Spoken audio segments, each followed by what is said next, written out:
Welcome back. Hey my dear friends, have you ever wondered how one woman born with almost nothing on the edge of a vast empire managed to command the largest pirate fleet the world had ever seen? Thousands of ships, tens of thousands of men, and then walked away from it all with her life, her fortune, and her freedom intact. So, before you get comfortable, take a moment to like the video and subscribe, but only if you genuinely enjoy what I do here. If you are listening tonight, drop a quick comment with your location and the local time where you are right now. It is always comforting to know who is drifting off to history with me. Now dim the lights, maybe turn on a fan for that soft background hum, and let us ease into tonight's journey together. In the final quarter of the 18th century, the Pearl River Delta was already one of the busiest and most crowded waterways on Earth. Guangzhou, known then to Europeans as Canton, was the only Chinese port legally open to foreign trade. Every day, thousands of vessels moved through the maze of channels, tea junks heading inland, salt barges, fishing boats, rice transports, and the endless small craft of people who lived their entire lives on the water. Among them were the tanka, often called boat people by those who lived on land. The Qing court classified them as a separate, inferior group, neither fully Han nor fully welcome in settled villages. They were barred from owning land, from taking the civil service examinations, from marrying into most land families. Their world was the river, the estuary, the shallow bays where the salt tide met fresh water. They built homes on narrow sampans and larger junks, patched hulls with tung oil and bamboo, cooked over charcoal braziers on tiny decks, and raised children who learned to walk on gently rocking planks before they ever touched solid earth. It was into this floating society sometime around 1775 that a girl was born who would later be known as Zhongyi Sao, literally the wife of Jingyi. Her birth name has not survived in any reliable record. Even her childhood given name is lost. Historians usually call her Shi Shangu, or simply Qing Shi, after the Cantonese pronunciation of her married name. She entered life on one of those patched wooden boats, probably somewhere between the crowded floating markets of Guangzhou and the wider reaches of the delta where the sea began to show itself. Her earliest years passed in the narrow rhythm of tanka existence. Mornings started before dawn, with the creak of oars and the slap of water against hulls. Women and girls hauled nets, sorted fish into baskets, mended sails with bone needles, and carried water in buckets balanced on shoulder poles across swaying gangplanks. Meals were simple: rice porridge flavored with dried shrimp or salted greens, steamed fish when the catch was good, occasionally a few coins spent on hot oil sticks or kanji from a passing cookboat.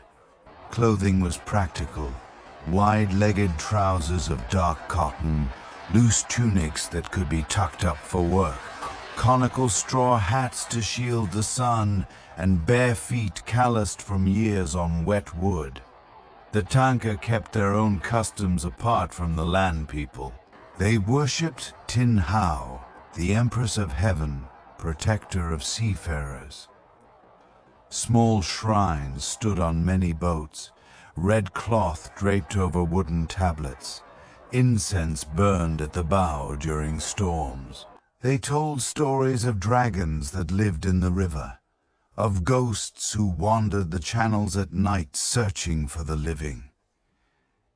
Children grew up hearing these tales the way land children heard nursery rhymes. Socially, the tanka occupied a low rung. Officials viewed them with suspicion. Rootless, hard to tax, quick to disappear into the maze of creeks if trouble came. Yet within their own communities, they maintained tight bonds. Families often stayed close for generations, boats mooring side by side, children betrothed young to keep alliances strong. A girl like the future Qing Shi would have learned early that survival depended on skill, on knowing the tides, on reading the weather in the sky, and on trusting the people who shared your deck. By her early teens, she had already seen more of the delta than most land dwellers ever would. She knew which channels ran deep at low tide, which sandbars appeared only during the dry season, and where the freshwater villages traded for salt and dried fish. She knew the sound of different boat horns, the way merchants haggled in half a dozen dialects, and the smell of burning joss sticks mixed with river mud and drying shrimp. Around this time, Guangzhou's floating brothels, known as flower boats, began to appear more frequently in the records. These were not small sampans, but larger 2- or 3-decked vessels painted in bright colors, hung with lanterns, fitted with private cabins, where wealthy merchants and officials could spend evenings away from their official residences. The women who worked on them came from various backgrounds. Some were sold into the life as children. Others entered as adults seeking better wages than fishing or domestic service could offer. For a tanker girl without land or dowry, the flower boat sometimes represented one of the few paths to money and a measure of independence. By her late teens, probably around 1790, she had moved to that world. Exact details are scarce. No personal account from her survives. Contemporary Chinese sources describe the transition in general terms. Many boat girls ended up in the profession because it paid better than any other work available to women of their class. She would have learned quickly how to dress for the role. Silk robes in soft greens and pinks, hair pinned with jade or silver ornaments, face lightly powdered, lips touched with rouge. She learned to play the pipa, to pour wine without spilling, to keep conversation light while reading the mood of the men who climbed aboard. The flower boats anchored in clusters along the riverfront, especially near the foreign factories where British, French, and American traders lived during the trading season.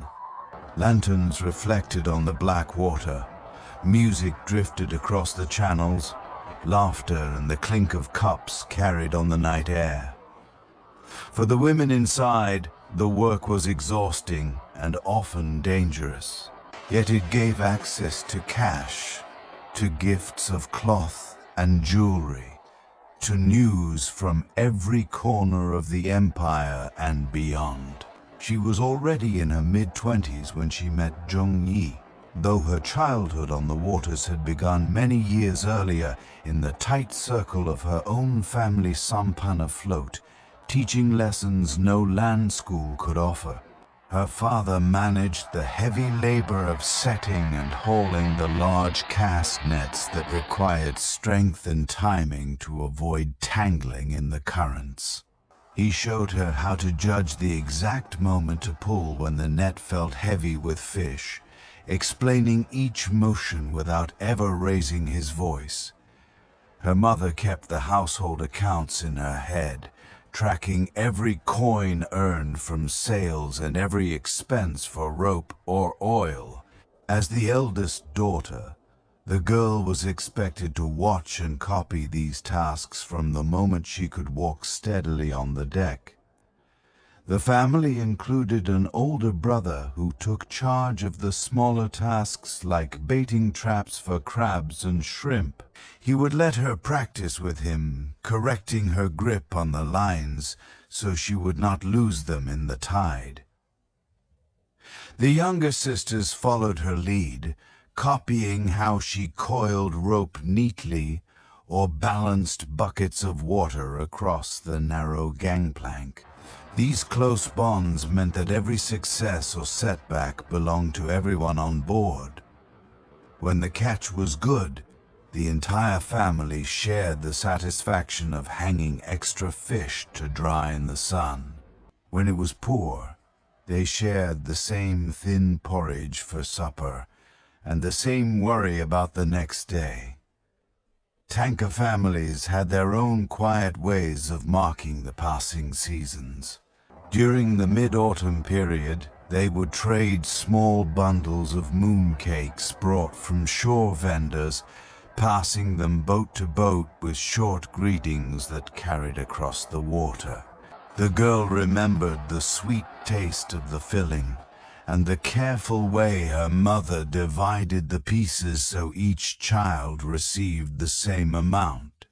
Another custom involved tying small red threads around the wrists of children during certain lunar months, believed to keep away minor illnesses that spread easily in the damp air.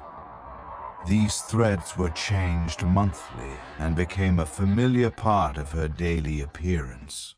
The Qing government's rules on boat registration created a steady background pressure that the family felt every year.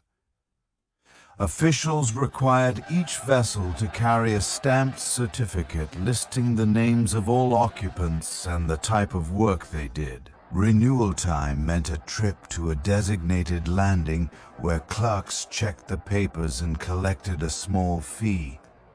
If the certificate had been damaged by water or lost, the family faced fines that could eat up weeks of earnings. Her father kept their document inside a double-layered bamboo tube sealed with wax, checking it regularly to make sure the ink had not faded.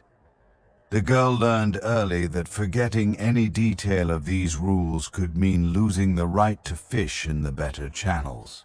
Daily routines included many small skills that built quietly over the years.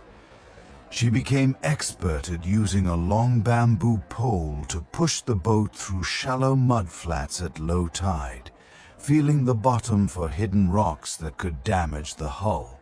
She helped her mother mix the thick paste used to seal cracks in the planks, learning the exact proportion of tung oil and powdered lime that would harden without cracking again. These tasks filled the hours between fishing and selling, turning idle moments into steady practice. One storm season when she was 11 stands out clearly in the shared family memory. The sky turned the color of iron, and the wind rose so quickly that boats scrambled to tie themselves together in a protected creek. The family lashed their sampan to 3 neighboring vessels using the strongest ropes they owned. Rain beat down for hours, and the children huddled under woven mats while the adults took turns bailing water that leaked through the seams. After the wind died, the group spent the next 2 days helping each other untangle lines and patch torn coverings. The experience left her with a lasting respect for the power of the weather and a habit of watching the horizon line every morning for the first hint of change. Economic conditions tightened as she reached her early teens. More tanker boats crowded the same fishing grounds, and some families began carrying small cargoes of salt or dried goods for merchants to supplement their income. Her parents discussed these options in low voices at night, weighing the risks of being accused of smuggling against the need for steady money. The girl listened and began to form her own ideas about how to bring in extra coins. She started saving the few copper pieces she received for helping unload catches at market, hiding them inside a hollow section of bamboo that she kept under her sleeping mat. The habit of careful savings stayed with her long after childhood. Her growing sharpness showed in the way she handled bargaining at the floating markets.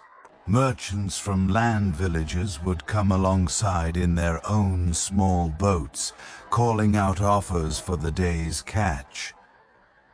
She learned to remember the voice and face of each regular buyer, noting who paid promptly and who tried to shortchange the weight.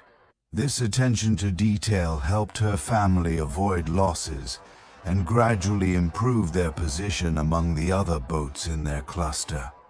The work gave her a sense of quiet satisfaction, a feeling that she could influence the family's fortunes through her own efforts. The culture of the boat people included simple games that children played during quiet hours. They would toss polished shells or small stones back and forth across the gap between moored vessels, keeping score in their heads. The girl enjoyed these games because they sharpened her eye and her memory at the same time. She also picked up fragments of songs that older women sang while mending nets, melodies that rose and fell with the rhythm of the work. These songs spoke of calm seas and safe returns, words that comforted everyone when the weather turned uncertain. Political decisions made far away in the capital sometimes reached the delta in the form of new taxes or restrictions on movement. During one period, the government ordered tighter controls on all coastal traffic, requiring additional permits for boats traveling between districts. The family had to spend extra days waiting at checkpoints while clerks examined their papers. These delays meant lost fishing time and shorter meals until they could return to their usual waters. The experience taught her that forces beyond the river could still shape the smallest details of daily life. By the time she approached her 16th year, the girl had developed a steady confidence in her own abilities. She could steer through narrow channels at night, using only the stars and the sound of the water against the hull. She knew which merchants could be trusted and which channels offered the best shelter in sudden squalls.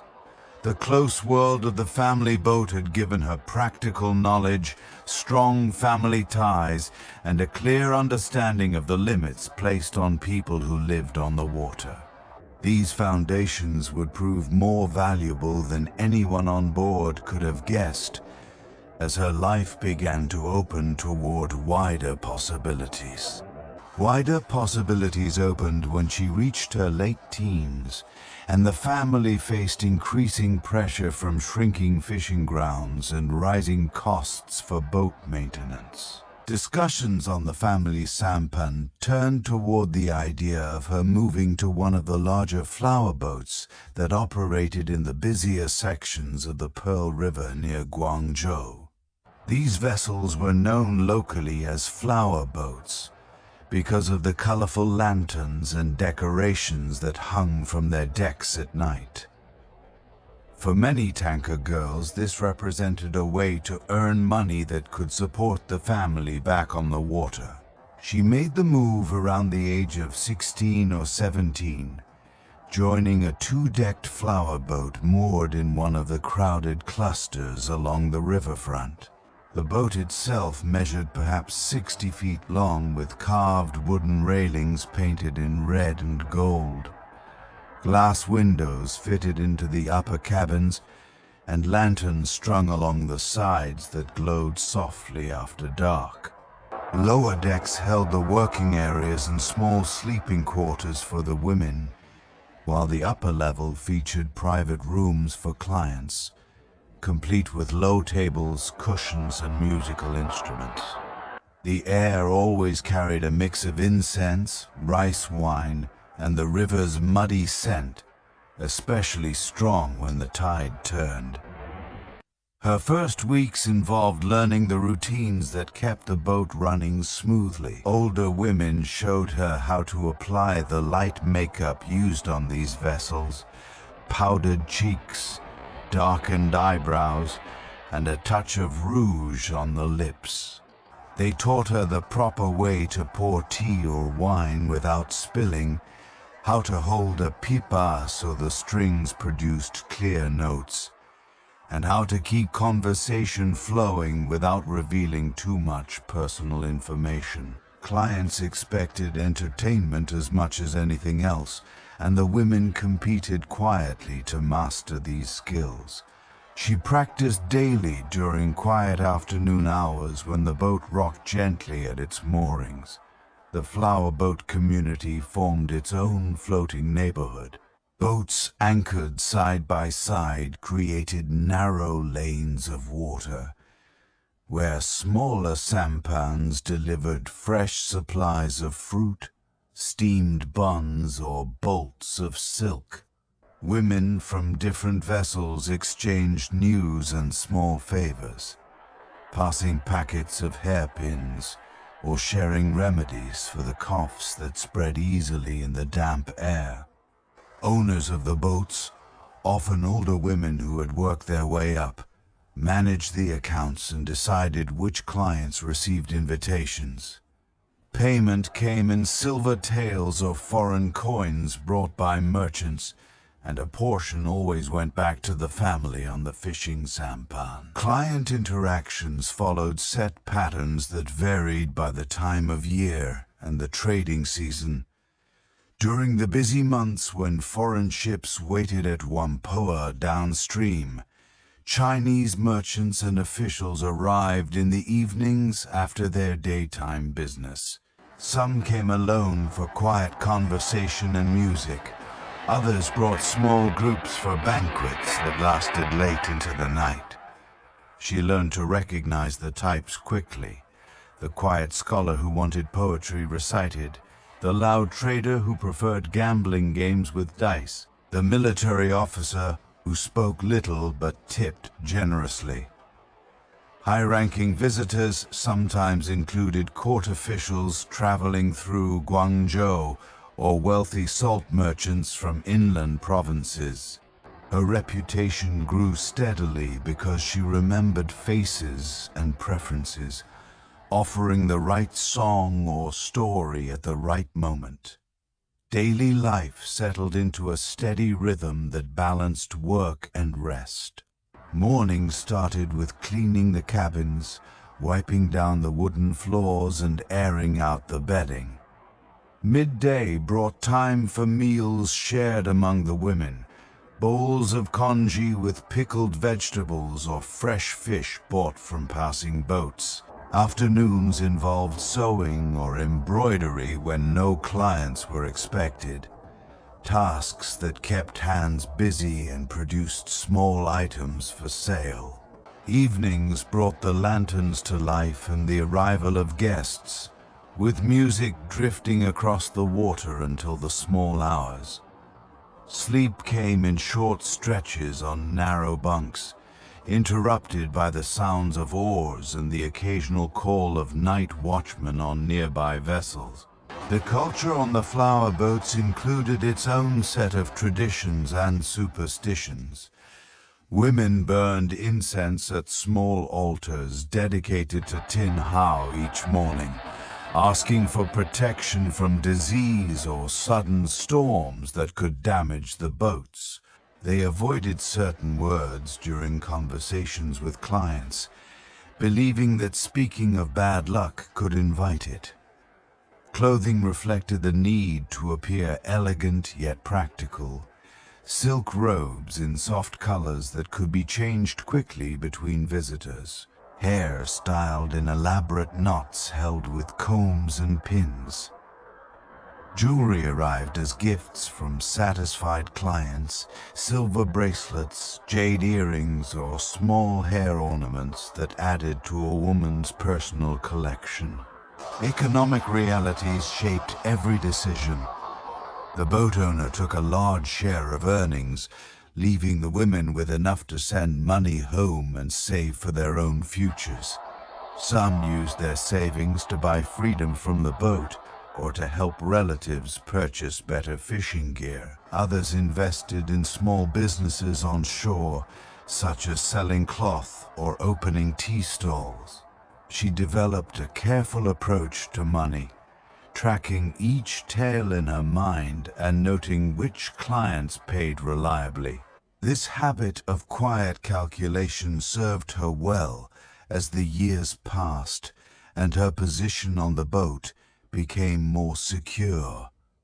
Interactions with the wider harbor world added layers to daily experience. Foreign traders from the 13 factories sometimes visited the flower boats, though Chinese regulations try to limit such contact. Their presence brought news of distant places, accounts of ships from Britain or America, descriptions of goods like clocks and wool that arrived in the trading season. Local officials patrolled the river periodically, collecting fees or checking for unlicensed activity. The women learned to spot approaching patrol boats by the sound of their drums and prepared small gifts of wine or sweets to smooth any inspections. Her growing skill with people showed in the way she handled difficult situations. When a client became overly demanding, she could redirect the conversation with a well-timed story or song. When arguments broke out among visitors, she knew how to calm the mood without appearing to take sides. These abilities drew notice from boat owners and regular clients alike. Merchants began requesting her company specifically, and some sent advance messages with gifts to secure an evening. The recognition brought extra income and a measure of respect within the floating community. Seasons changed the boat's atmosphere in noticeable ways. Summer brought heavy rains that required constant bailing and extra tarps over the decks. Winter meant thicker robes and braziers filled with charcoal to warm the cabins. Festival times, such as the Lantern Festival or the Dragon Boat races, increased business as crowds gathered along the river. During these periods, the women prepared special performances, group songs or dances that attracted larger parties. The extra work left everyone tired, but also provided opportunities to earn more than usual. Social bonds among the women strengthened through shared routines. They helped each other with hairstyles that required extra hands, shared medicines when someone fell ill, and offered advice on dealing with particular clients. Stories passed quietly at night about women who had left the boats to marry or start shops on land. These tales reminded everyone that the work, while steady, remained temporary for those who planned carefully. She listened closely and began forming her own quiet ambitions about what might come after this phase of life. The precarious side appeared in occasional outbreaks of illness that spread through the crowded boats, or in sudden drops in business when new government restrictions limited river traffic. Owners sometimes sold boats or changed routes, forcing women to adapt quickly. Yet within these uncertainties, she built a reputation for reliability and sharp observation. Clients valued her ability to listen without judgment and to remember small details about their lives. This combination of warmth and quiet intelligence set her apart in a profession where many competed for attention. By her early 20s, She had become one of the better-known figures among the flower boats in her section of the river. Regular visitors spoke of her poise and quick mind, and word spread through the merchant networks that connected Guangzhou to other ports. The skills she had learned on the family fishing boat, reading people, managing resources, staying calm under pressure, now served her in new ways. The river continued its constant flow around the anchored boats, carrying news and opportunities with every tide. These years on the flower boats added layers of experience that would prove useful far beyond the lantern-lit decks and the gentle rocking of the Pearl River. It was during one of those lantern-lit evenings in the year 1801 that the course of her life shifted in a way no one on the flower boats could have predicted. News had been traveling up and down the Pearl River for months about growing numbers of armed junks operating just beyond the delta. Clients spoke in lowered voices of merchant ships that vanished after leaving Guangzhou, of fishing villages that paid regular tribute to avoid raids, and of a new generation of pirate leaders who moved with more organization than the scattered bands of earlier decades. The Qing Navy, stretched thin by inland rebellions and budget cuts from the capital, could rarely spare enough warships to patrol the outer waters effectively. This left the South China Sea open for those who knew how to use speed, numbers, and local knowledge. Zheng Yi had already built a reputation as one of the most capable of these leaders. Born into a family with long ties to coastal raiding, he had spent his youth learning the currents around the Gulf of Tonkin and the islands farther south. By his mid-30s, he commanded a growing squadron of fast junks, each crewed by men who followed strict orders and shared in the profits. He was not the wild outlaw of popular stories. Instead, he operated like a careful businessman of the sea, choosing targets that yielded steady income without drawing too much attention from the imperial authorities. His ships flew red flags as their identifying mark, a simple signal that allowed his captains to recognize one another across wide stretches of water. One evening, a messenger sampan pulled alongside the flower boat, carrying word that a group of men from the outer fleet wished to spend time aboard. The owner prepared extra wine and arranged the best upper cabin. When Zheng Yi stepped onto the deck, he stood out even among the usual merchants and officials. He wore practical sea clothing, dark trousers reinforced at the knees, a loose tunic of heavy cotton, and a short jacket that showed the wear of salt air and sun. His face carried the lines of someone who had spent years scanning horizons, and he moved with the balanced gait of a man accustomed to rolling decks. He carried no obvious weapons that night, but everyone on the boat understood that his presence alone commanded respect. She was assigned to entertain him and his small group of officers. The evening began in the usual way, with tea served in fine porcelain cups and music on the pipa. Zheng Yi listened quietly at first, asking occasional questions about the river traffic she observed daily from the flower boat. He wanted details on which foreign ships were loading tea and opium, how many guards accompanied the salt convoys, and which officials took bribes to look the other way. She answered directly, drawing on years of watching the same patterns. Her replies were clear and measured, never exaggerated, and she noticed how he weighed each piece of information before moving to the next topic.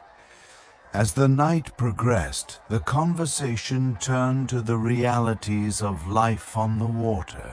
Zheng Yi described the loose alliance he was forming with other captains, explaining how shared signals and agreed-upon territories could turn individual raids into a reliable system. He spoke of the need for someone who understood both the river ports and the open sea, someone who could calculate risks the way merchants calculated profits. She listened without interrupting, her mind turning over the possibilities.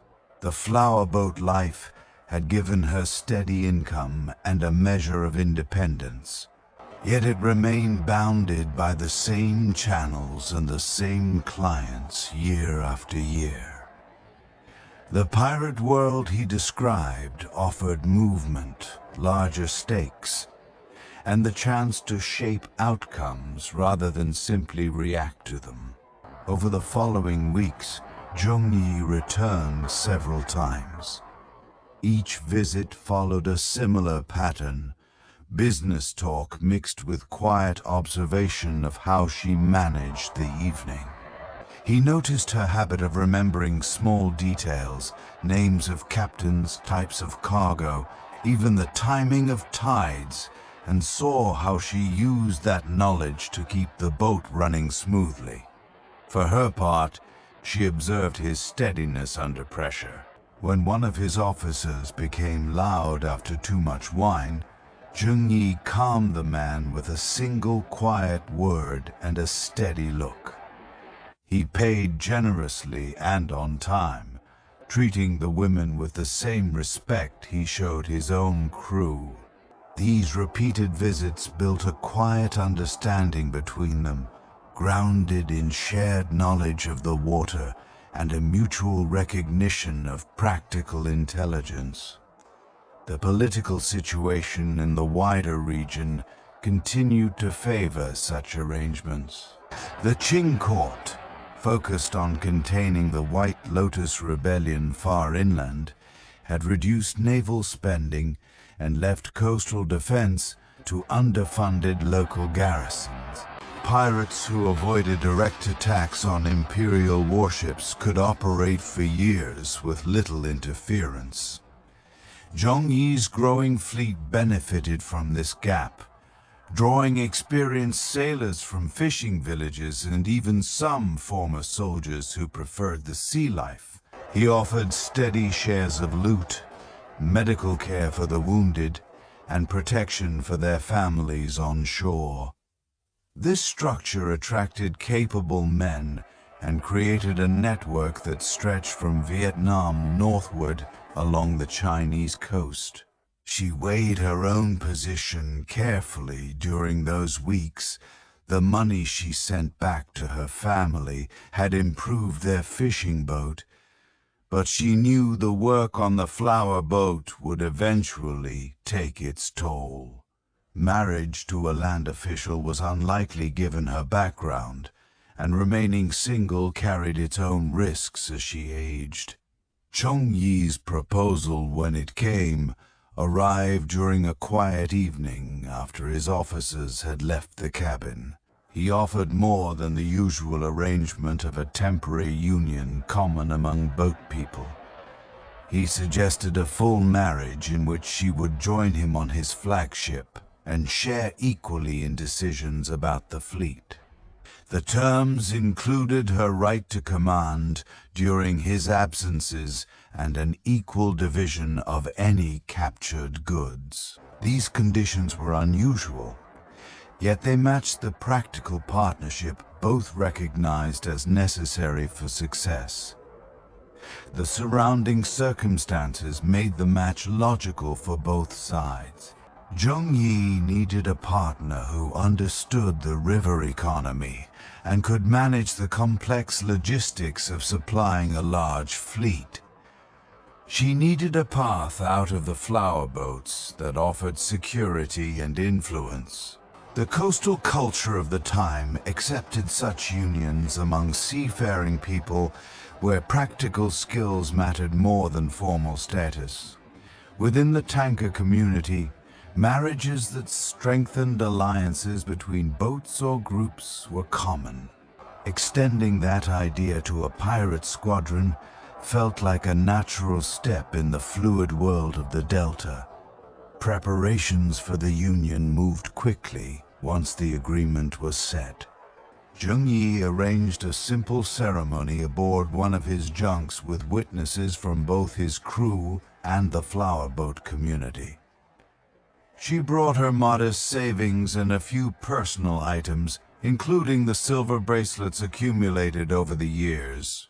The owner of the flower boat received a generous payment that released her from any remaining obligations. News of the marriage spread along the river within days, carried by the same messenger boats that delivered supplies and gossip. Some viewed it as a clever business arrangement.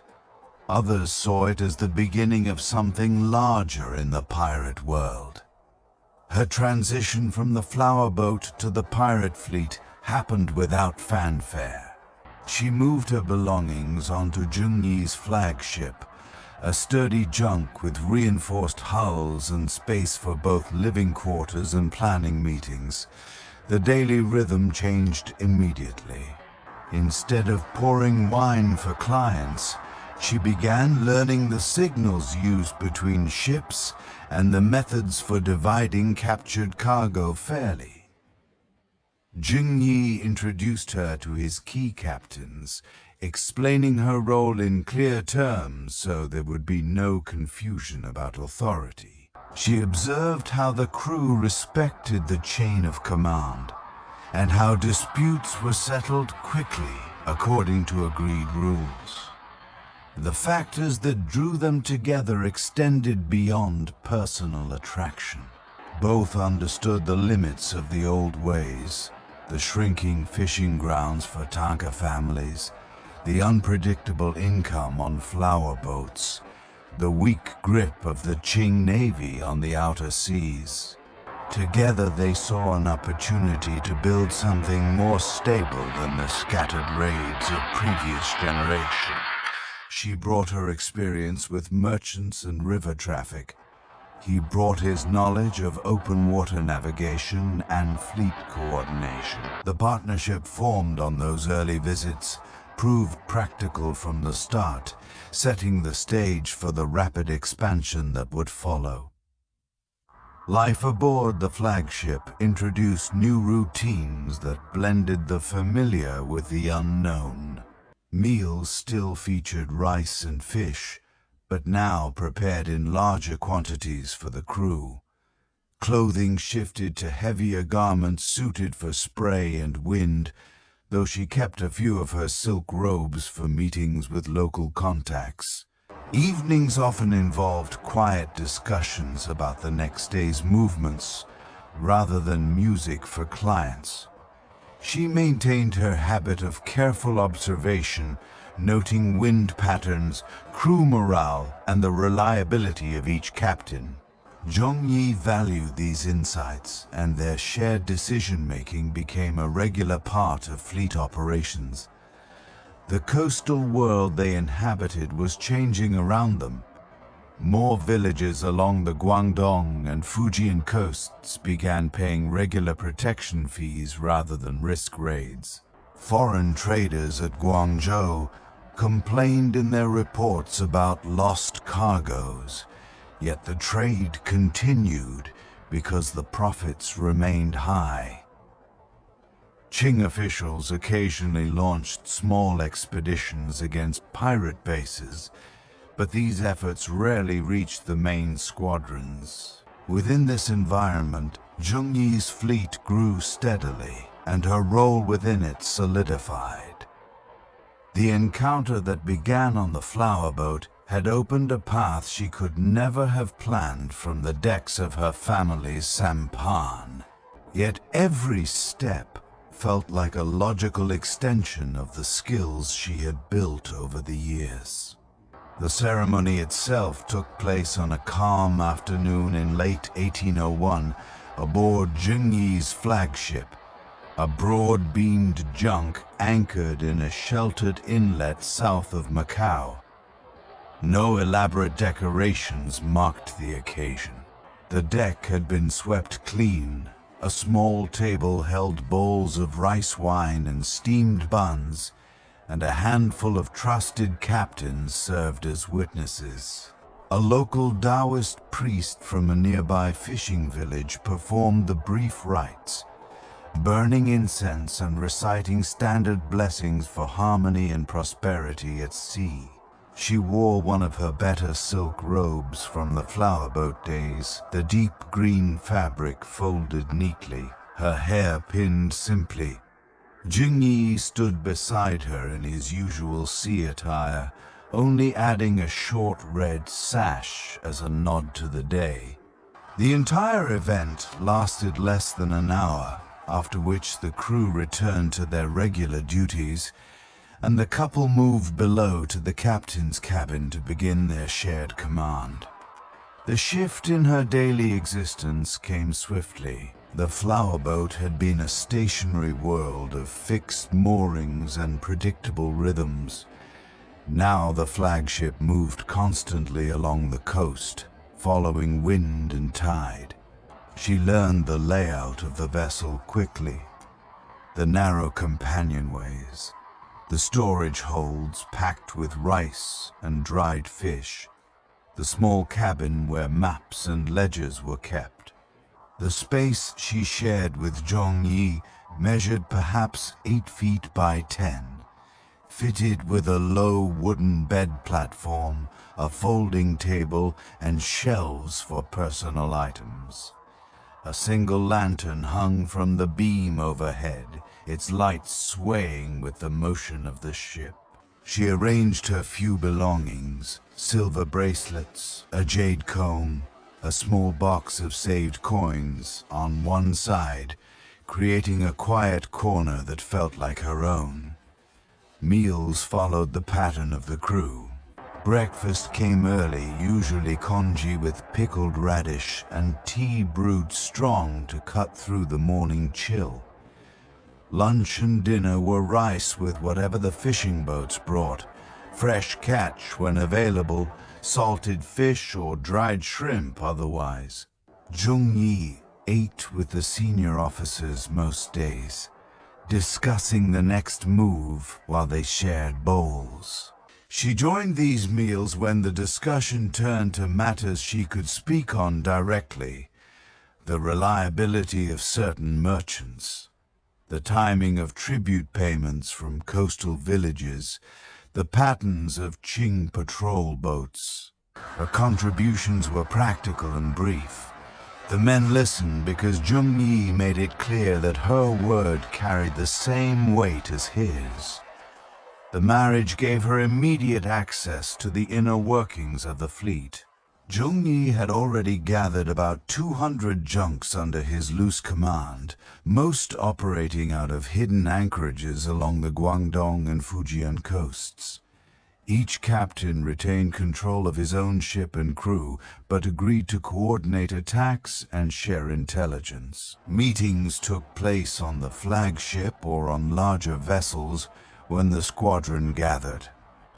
She attended these from the beginning, seated beside Zhongyi at the low table where charts were spread. She noted how he balanced firmness with fairness, rewarding successful raids with larger shares, settling disputes by hearing both sides, and enforcing rules that prevented unnecessary cruelty. She began keeping mental records of each captain's strengths and weaknesses, information she later used to suggest which vessels should pair for certain operations. Personal adjustments required steady attention. Seasickness never troubled her, a holdover from childhood on the family sampan. But the constant motion meant learning to sleep through the creak of timbers and the slap of waves. She developed the habit of rising before dawn to check the weather from the deck, watching the color of the sky and the direction of the wind. Jung-yi appreciated this routine and often joined her, the two of them standing in silence as the first light appeared. These quiet moments became part of their shared life, a time when plans could be discussed without interruption. The fleet's operations brought new social layers. Crew members came from varied backgrounds: former fishermen, discharged soldiers, runaway laborers, even some minor gentry sons who had fallen into debt. Many had families in coastal villages who depended on the monthly remittances sent back from captured goods. She made it a point to speak with the men who handled supplies, learning how much rice and salt each junk needed, how often sails required replacement, and what medicines were hardest to obtain. This knowledge helped when planning longer voyages. She could calculate provisions accurately and avoid shortages that had weakened other squadrons in the past. Relations with coastal communities formed another daily reality. Villages that paid regular tribute received protection from rival groups and warning of approaching Qing patrols. In return, they supplied fresh water, vegetables, and information. She accompanied Jung-yi on several visits to these settlements, walking the dirt paths between thatched houses, while villagers brought baskets of rice and dried fruit as tokens of goodwill. She observed how the headmen negotiated quietly, asking for lower payments during lean seasons, offering extra intelligence when Qing officials grew active. Her presence as Jung-yi's wife added weight to these exchanges. Villagers saw her as someone who understood their concerns and could influence decisions. Within the fleet, she maintained a measured distance from the crew. She never raised her voice or issued orders directly unless necessary, preferring to work through Jung-yi or the senior captains.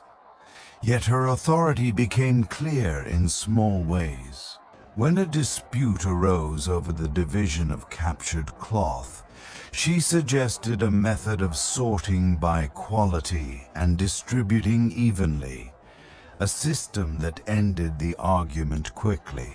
When illness spread through one junk, she organized the transfer of herbal medicines from the flagship and arranged for the sick men to rest ashore under guard.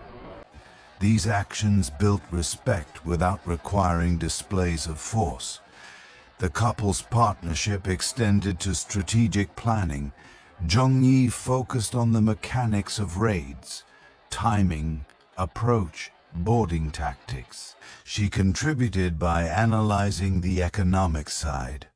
Which trade routes carried the richest cargoes? Which merchants could afford to pay protection money without bankrupting themselves? How to maintain steady income even during the off-season for foreign trade? Together, they mapped out a system of tribute zones along the coast, dividing the area so each captain had a defined stretch to patrol and collect from. This reduced conflict among the Allied ships and created a more predictable revenue stream. Life at sea included its own small habits and routines. Jung-yi kept a personal ledger where he recorded major captures and payments, a practice she adopted and expanded. She began noting details he overlooked. Names of reliable local suppliers, patterns in Qing ship movements, even the preferences of key merchants who could be persuaded to provide information. These records stayed in a sealed bamboo tube kept in their cabin, safe from salt air and spray. She also maintained her earlier habit of saving a portion of every share, storing the coins and small ingots in hidden compartments she built into the cabin walls. The marriage brought a sense of shared purpose that went beyond personal attachment. Both understood that survival in this world depended on clear division of responsibilities and mutual trust. Zhongyi handled the outward command, the signals between ships, the choice of targets, the negotiations with other pirate leaders. She managed the inward details, the provisioning, the morale of the crews, the long-term stability of the alliance. This balance allowed the fleet to grow without the internal fractures that had destroyed earlier pirate groups. Daily interactions with the crew revealed more about the human side of the operation. Men told stories of their villages during quiet watches, spoke of children they had not seen in months, shared remedies passed down from grandmothers for seasickness or wounds. She listened and remembered these details, using them later to assign men to tasks that suited their skills or to send small gifts back to families when possible. These small gestures helped maintain loyalty in a world where desertion remained a constant risk. The broader political forces continued to shape their world. The Qing court, still dealing with rebellions in central China, offered little sustained pressure on the southern coast. Local officials preferred to collect bribes rather than risk open conflict with a well-armed fleet. This tacit arrangement allowed Zhongyi's squadron to expand steadily, adding new captains who saw the benefits of joining a larger, more organized force. Each new addition strengthened their position and increased the resources available for operations. By the end of their first year together, the fleet had grown to include more than 400 vessels with thousands of men under loose but effective coordination. She had become an integral part of the leadership, her role recognized by every captain and most of the crew. The transition from flower boat to flagship had been complete, yet she carried forward the same careful observation and practical thinking that had served her on the river. The marriage to Zhongyi had not only changed her circumstances, it had given her a platform from which to exercise the abilities she had developed over years of watching people and patterns on the water.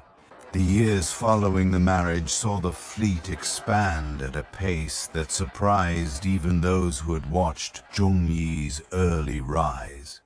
What began as a loose collection of allied junks, perhaps 400 or 500 vessels in 1801, grew into a coordinated force numbering closer to 1,000 ships by 1805.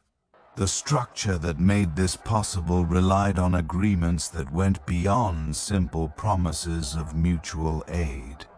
Zhongyi and his wife worked together to formalize the arrangement, turning scattered captains into members of what later sources described as the Guangdong Pirate Confederation.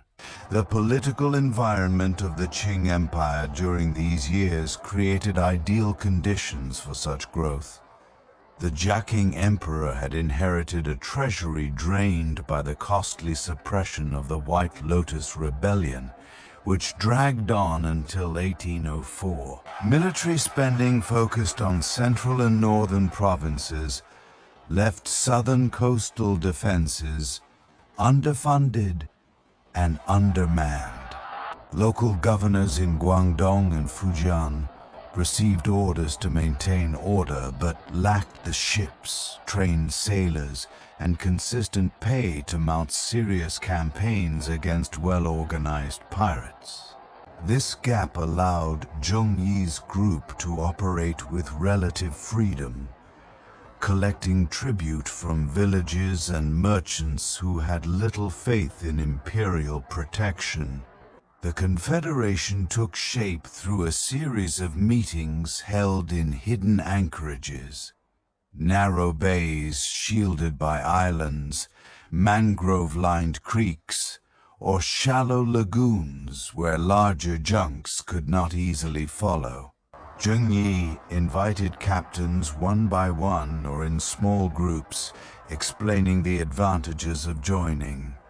Each leader retained command of his own vessels and crew, kept his red flag as an identifier, and continued to choose his targets within an assigned coastal zone. In return, the captains agreed to several core rules: share intelligence on Qing movements, coordinate major operations when needed, divide captured goods according to a fixed scale, and pay a small percentage of monthly tribute into a central fund used for repairs, medicine, and support for injured men or widows. She played a direct role in these negotiations, while Zheng Yi handled the broader strategy and the personal authority that came with his reputation. She focused on the practical details that made the system workable. She asked captains about their current tribute arrangements, how much rice and salt their crews consumed in a typical month, and what problems they faced with desertion or supply shortages. These questions revealed patterns. Some captains struggled with unreliable local suppliers. Others lost men to illness because they lacked basic medicines. She proposed solutions that addressed these issues directly: a rotating schedule for fishing boats to deliver provisions to the fleet, a shared stockpile of herbal remedies kept on the flagship, and a system for transferring wounded men to shore villages that had agreed to provide care in exchange for lower tribute rates. The Confederation divided the coastline into 6 main districts, each under a senior captain known as a flag leader. The Red Flag Fleet under Zheng Yi himself operated in the central zone around the Pearl River Delta and Macau. Other flags, black, yellow, blue, white, and green, covered adjacent stretches from Hainan Island northward toward Fujian. Each flag leader reported monthly on tribute collected, vessels added or lost, and any encounters with Qing forces. These reports came in written form when possible, carried by fast sampans, or delivered verbally during gatherings. She helped establish a simple code for these communications, using numbers for ship counts, place names replaced with landmarks known only to the group, and dates written in a private calendar that shifted the lunar months to confuse outsiders. Daily life across the Confederation reflected this growing organization. Larger junks served as floating warehouses, carrying surplus rice, dried fish, and bolts of cloth taken in raids. Smaller vessels acted as scouts, moving ahead of the main fleet to watch for merchant convoys or imperial patrols. Crews rotated through shore leave in friendly villages where they could visit families and rest on solid ground. The Central Fund paid for new sails, cannon repairs, and even small pensions for men who lost limbs or eyes in boarding actions. These measures reduced the constant turnover that had plagued earlier pirate groups, allowing experienced sailors to stay rather than scatter after a single good season. Relations with coastal populations evolved under the Confederation's rules. Villages that paid regularly received clear benefits: warning of approaching Qing tax collectors, protection from small rival bands, and occasional help during storms or lean harvests. Headmen met with flag leaders at agreed landing points, bringing baskets of rice or pigs as part of the tribute, and receiving receipts in return, simple bamboo slips marked with the fleet seal. She encouraged this paperwork because it created accountability on both sides. A village that paid on time could appeal directly if a captain overstepped the agreed amount. The Confederation also developed mechanisms to handle internal disputes. When two captains claimed the same merchant ship or argued over a captured cargo, the matter went before Zheng Yi and his wife for judgment. She often suggested compromises based on precedent, splitting the value evenly, assigning the ship to the captain who first sighted it, but requiring him to share a portion of future tribute. These decisions, delivered calmly and consistently, prevented feuds that could have fractured the alliance. Economic pressures from the wider world continue to feed the fleet's growth. The Canton trade system brought increasing numbers of foreign ships to Whampoa anchorage, British, American, Portuguese, Dutch, each carrying silver, woolens, and opium in exchange for tea, silk, and porcelain. Many merchants preferred to pay protection money rather than risk losing an entire cargo. Zheng Yi's scouts tracked these vessels, noting departure dates and routes. The Confederation then sent squadrons to intercept them in open water, boarding only when resistance seemed weak. Captured goods were auctioned among the crews or sold through trusted brokers in coastal markets, with proceeds divided according to rank and participation. She took particular interest in the opium trade that grew steadily during these years. British merchants imported increasing quantities from India, and local smugglers distributed the drug inland. Some pirate junks began escorting opium cargoes for a fee, providing armed protection against rivals or corrupt officials. This sideline brought steady silver without the risks of direct seizure, and she helped organize the schedules so that escort duties did not interfere with regular tribute collection. The Confederation's expansion drew new captains who saw the advantages of membership. Experienced leaders from Hainan and the Lijiao Peninsula brought their own squadrons, adding hundreds of vessels at a time. Each brought local knowledge, hidden coves, safe channels, trusted contacts in villages that strengthened the overall network. She made sure these newcomers received fair shares of tribute zones and equal access to the central fund, preventing resentment among the older members. Crew composition reflected the diverse coastal population. Men from Tonka families joined alongside Cantonese villagers, Hakka laborers, and even some Manchu bannermen who had deserted their posts.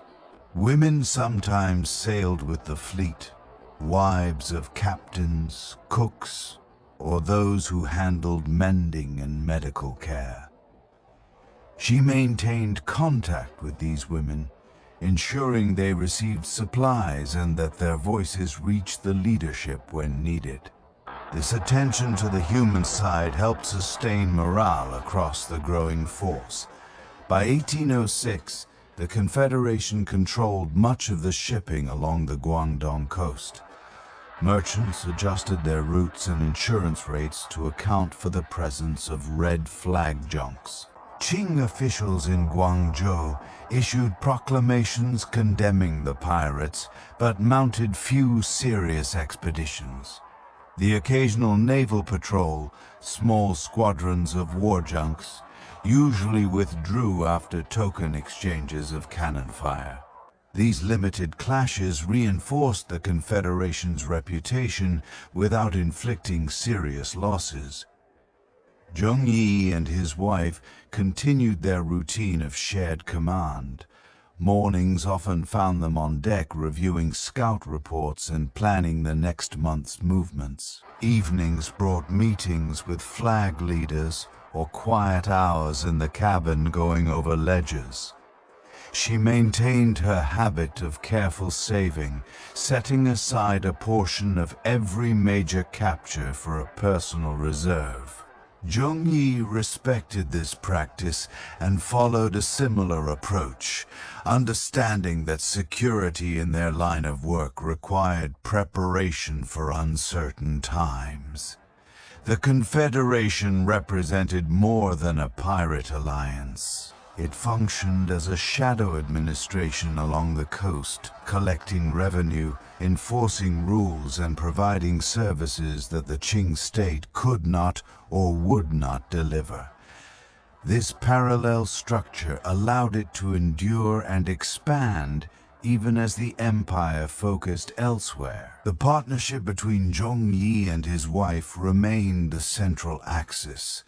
His outward authority complemented by her inward management, creating a stability that drew more captains and more vessels each season. The fleet that had started as a regional force now influenced trade and politics across hundreds of miles of coastline, setting the stage for the events that would test its cohesion in the years ahead. The junks that formed the backbone of the Confederation varied in size and build, yet they shared certain features that shaped the daily existence of everyone who lived and worked on them. Most measured between 60 and 100 feet in length, with high curved sterns and broad hulls designed to carry heavy loads across shallow coastal waters. The larger flagships, like the one Zheng and his wife commanded, carried 3 masts and multiple decks, while smaller scout vessels relied on 2 masts and a single open deck. Hulls were constructed from fir or camphor wood, coated repeatedly with tung oil to resist rot from constant exposure to salt. Bamboo battens reinforced the sails, which were dyed reddish-brown to match the identifying flags flown from the mastheads. A typical day began in the gray light before sunrise. The watch on deck struck a wooden gong to rouse the crew. Men rolled out of hammocks slung between beams or from thin mats spread on the deck. Those who had slept below came up through narrow hatches, blinking against the sudden brightness. Breakfast followed quickly. Large pots of congee, cooked over charcoal stoves, lashed securely in the galley area. Cooks ladled the thick rice porridge into wooden bowls, adding whatever was available: dried shrimp, pickled mustard greens, or small pieces of salt fish. Tea brewed in iron kettles passed hand to hand, strong and unsweetened.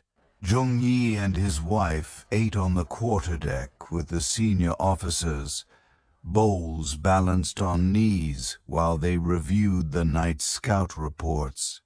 Clothing suited the demands of sea work and weather. Crew members wore loose trousers of heavy cotton that could be rolled above the knees when swabbing decks or handling lines. Tunics reached mid-thigh, sleeves tied back during labor.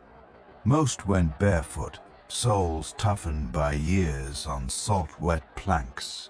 In colder months or during night watches, men added short jackets padded with cotton wadding. Zheng favored dark colors that showed less dirt. His wife kept a few finer pieces from her earlier life, but wore practical sea gear most days: wide trousers, a long tunic belted at the waist, and a conical hat of woven palm leaves when the sun stood high. Head coverings doubled as protection from spray.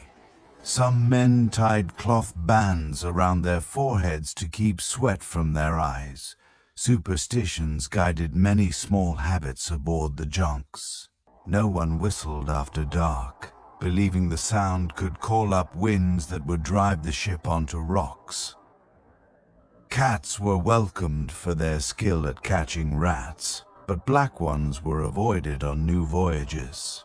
When a man died at sea, his body received a quick burial wrapped in sailcloth, with coins placed under the tongue to pay the ferrymen in the afterlife. Small shrines to Tin Hau stood on every vessel, usually a wooden tablet set in a niche at the bow, draped with red cloth and tended daily with fresh incense.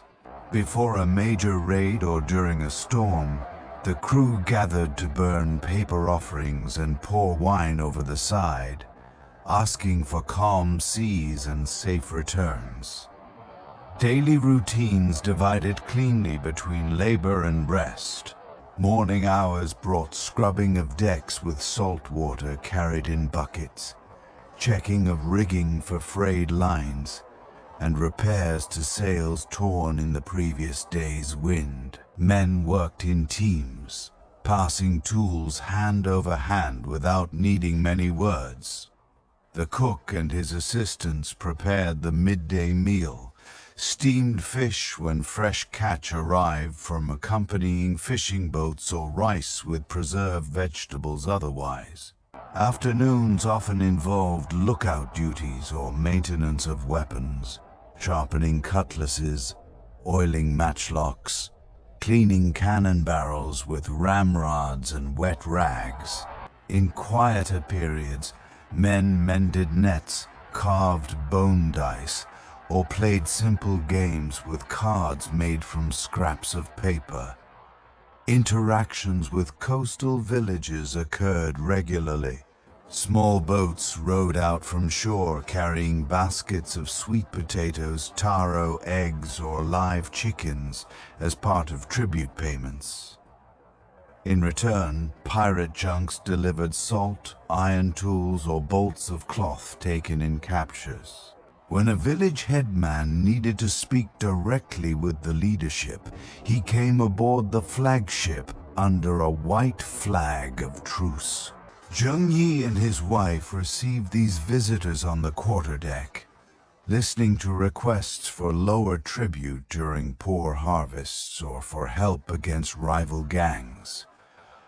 Decisions came after brief discussion. The wife often suggested adjustments based on the village's past reliability, and Zheng Yi confirmed them. These exchanges kept the coastal economy tied to the fleet in a way that benefited both sides. The flagship itself served as the nerve center. Its main deck held space for meetings with a large, low table where charts could be spread and lanterns hung at night. Below decks, storage compartments held rice sacks, barrels of water, and crates of captured goods waiting for division. The couple's cabin remained small but orderly, a sleeping platform covered with woven mats, a folding table for writing, shelves holding ledgers, and the sealed bamboo tube of personal savings. A single porthole let in light and air.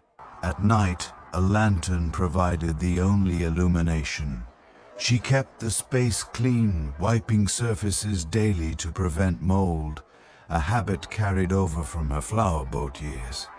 Crew relations followed a clear hierarchy, tempered by practical necessity. Senior officers ate first and received larger shares of loot.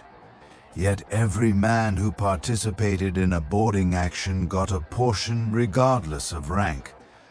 Disputes over shares or duties went to Zheng Yi for judgment. His decisions stuck because they rested on consistent rules rather than favoritism. Punishments for theft or desertion were swift, flogging for minor offenses, expulsion, or worse, for serious breaches.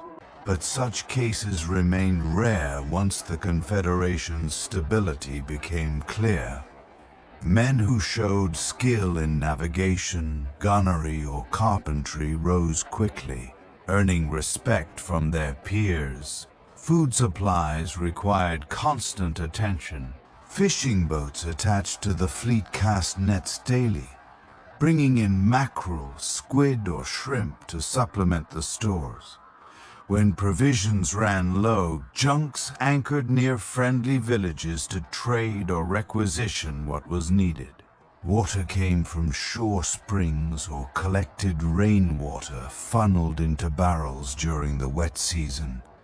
The wife oversaw the rotation of supplies between vessels, ensuring no single junk ran short while others hoarded. This system prevented the hunger that had weakened other pirate groups in the past. Evenings brought a shift in pace.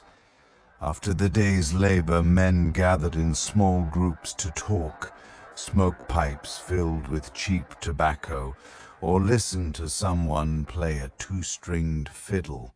Songs rose occasionally, old ballads from fishing villages or new verses composed about recent raids.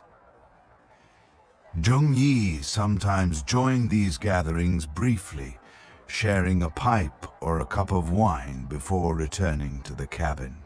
His wife preferred quieter hours, reviewing the day's records or planning the next week's movements. The two often discussed details late into the night.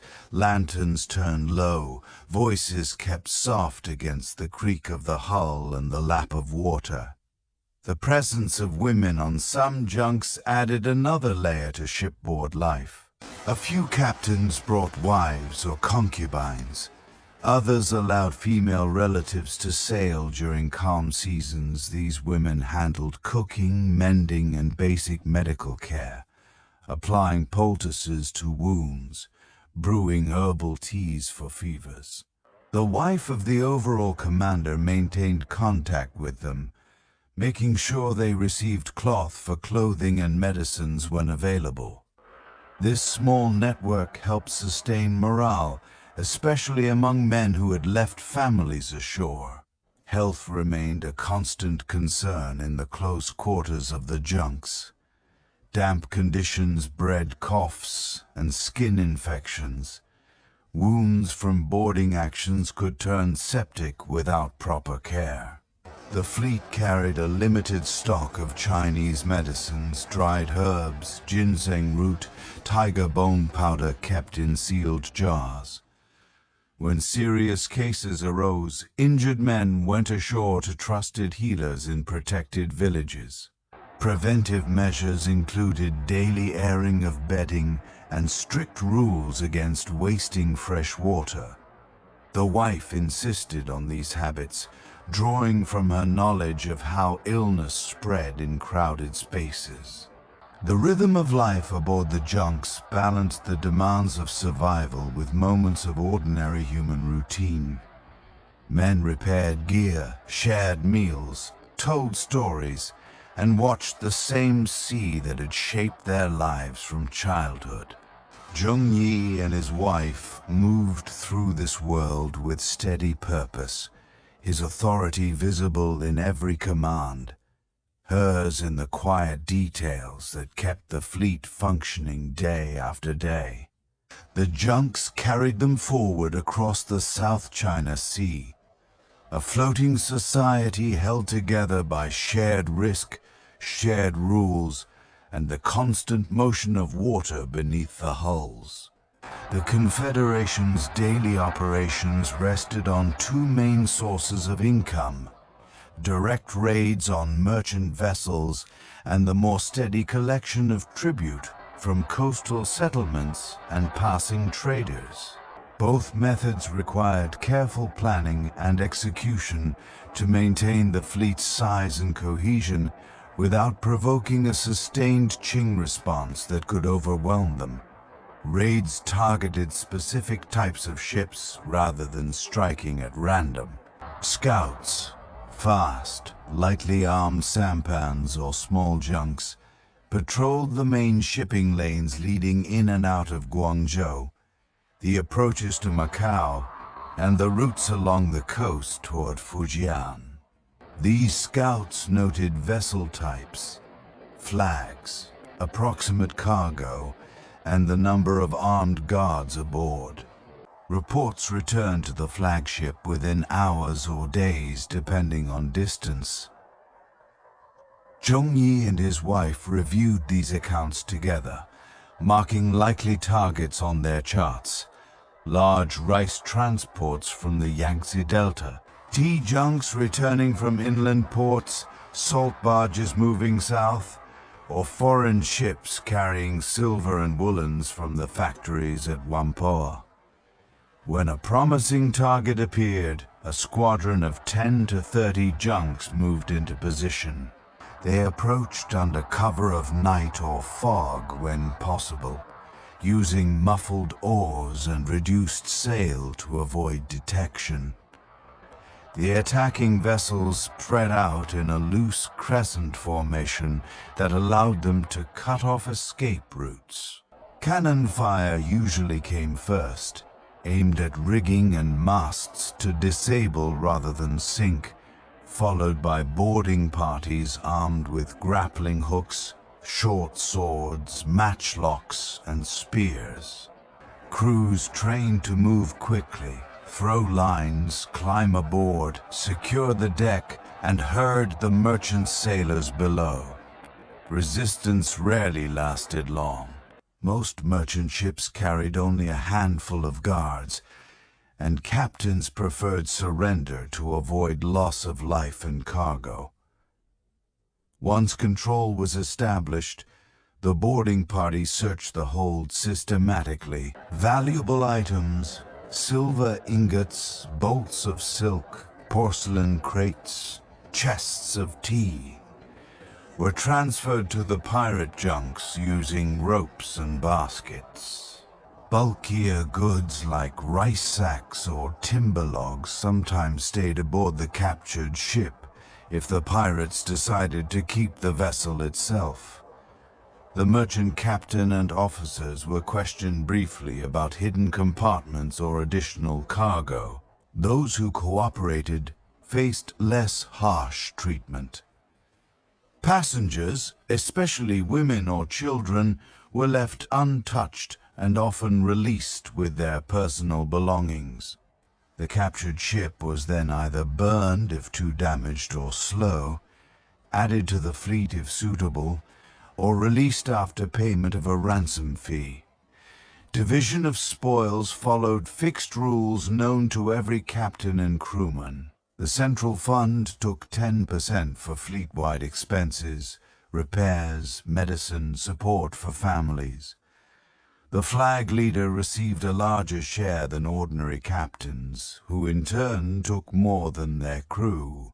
Individual sailors received portions based on role. Those who first boarded or fought hardest earned bonuses.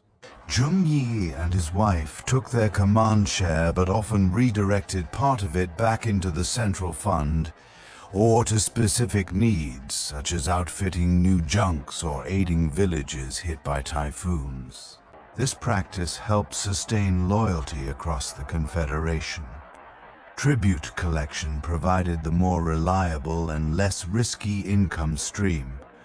Coastal villages and small ports paid monthly or seasonal fees in rice, salt, cash, livestock, or goods. These payments bought protection from pirate raids and from smaller independent gangs that might otherwise prey on them.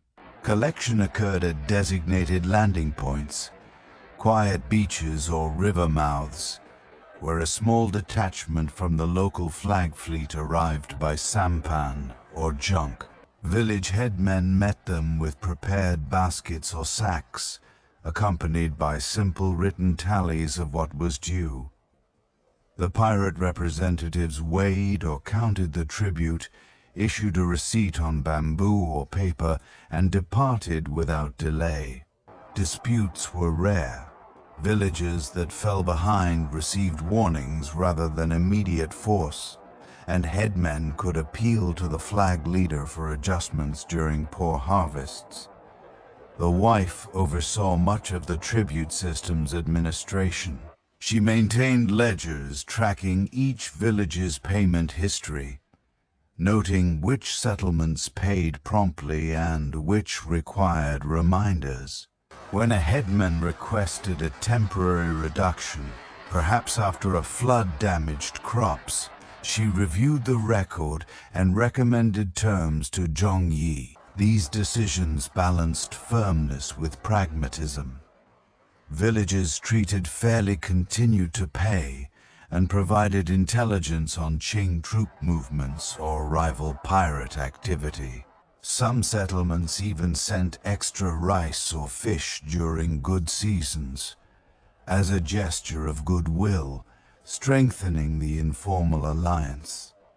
Traders who used the coastal routes paid tribute in a similar way. Fishing fleets, salt merchants, and small cargo operators carried wooden plaques or flags issued by the Confederation, signaling their status as protected vessels. These markers allowed them to pass through patrolled waters without interference. In return, they paid a percentage of their cargo value or a flat fee per voyage. Larger merchants sometimes negotiated annual contracts, delivering silver directly to trusted brokers in Guangzhou, who then forwarded it to the fleet through secure channels.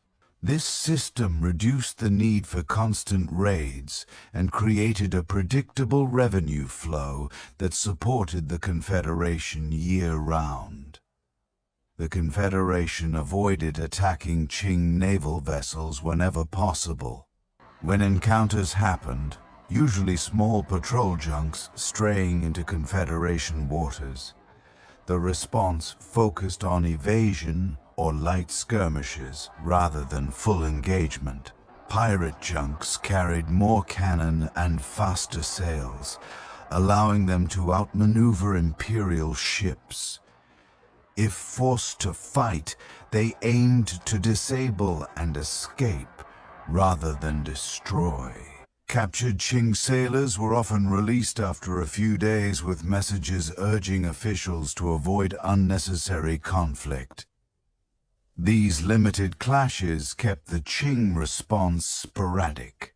Governors preferred to report minor victories or accept bribes rather than request large reinforcements from the capital. Merchant experiences varied depending on their willingness to pay. Those who carried the Confederation's markers sailed with relative safety, though they still faced the risk of storms or unrelated bandits. Ships that ignored warnings or attempted to run often lost everything. Captured crews told stories that spread quickly through trading networks, tales of disciplined boarding parties, fair treatment for those who surrendered promptly, and swift punishment for resistance. These accounts discouraged defiance and encouraged more merchants to pay tribute rather than risk capture. The wife's role in these operations remained steady and behind the scenes. She calculated tribute totals against fleet expenses, ensuring the central funds stayed solvent. She tracked which captains collected efficiently and which lagged, suggesting adjustments to zones or personnel when needed. Her knowledge of merchant patterns gained from flowerboat days helped identify which traders could afford higher payments without collapsing their businesses. This approach prevented overtaxation that might drive merchants to abandon routes altogether. Seasonal patterns influenced both raids and tribute. The trading season from October to March brought more foreign ships and richer cargoes, leading to increased raid activity. Summer typhoons reduced operations, with junks sheltering in protected bays while crews repaired damage and rested. Tribute payments often peaked after harvests in autumn, when villages had rice and cash to spare. The Confederation adjusted schedules accordingly, pulling back during storms and pressing harder during peak trade months. The combination of raids and tribute created a self-sustaining economy. Raids provided windfalls of silver, silk, and porcelain that could be sold or traded for necessities. Tribute supplied steady food, water, and local goods that kept the fleet fed and repaired. Together, they supported thousands of men across hundreds of vessels, without relying on a single source that could dry up. Villages and merchants adapted to the arrangement, viewing the Confederation as a fact of coastal life, less a criminal enterprise than a shadow authority that filled gaps left by the Qing state. Zhongyi and his wife reviewed these operations in their cabin each evening. Charts lay spread on the table, marked with recent captures and tribute receipts. They discussed which squadrons performed well, which villages needed encouragement, and how to allocate resources for the coming month. These quiet sessions shaped the next day's orders, sent out by fast messengers at dawn. The system they built proved resilient, adapting to weather, Qing pressure, and internal strains while maintaining the steady flow of goods and silver that kept the red flags flying along the coast. The partnership between Zhongyi and his wife had settled into a rhythm that suited both their temperaments by the middle years of the Confederation. They spoke little of affection in the way land couples might, but their daily collaboration showed a deeper understanding.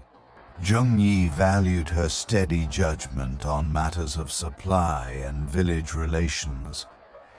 She appreciated his ability to command loyalty through clear orders and consistent rewards. In the evenings, after the ledgers were closed, they sometimes shared a quiet cup of wine on deck and reviewed the week's events.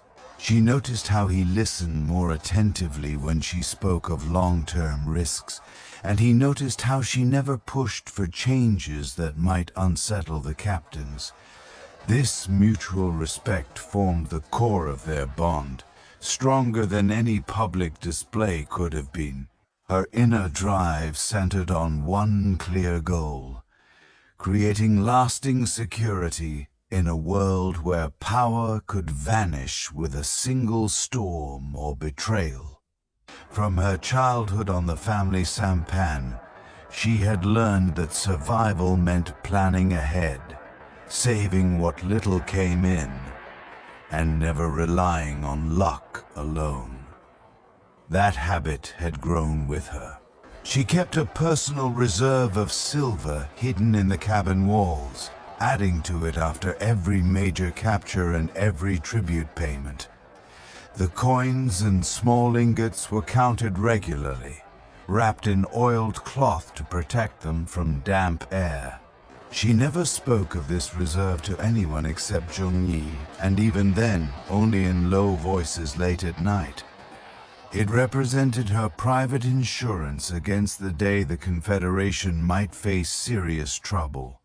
Fears lived quietly beneath her practical routines. She worried most about internal fractures, captains who might grow greedy or turn on one another once Zhongyi was no longer there to hold the group together.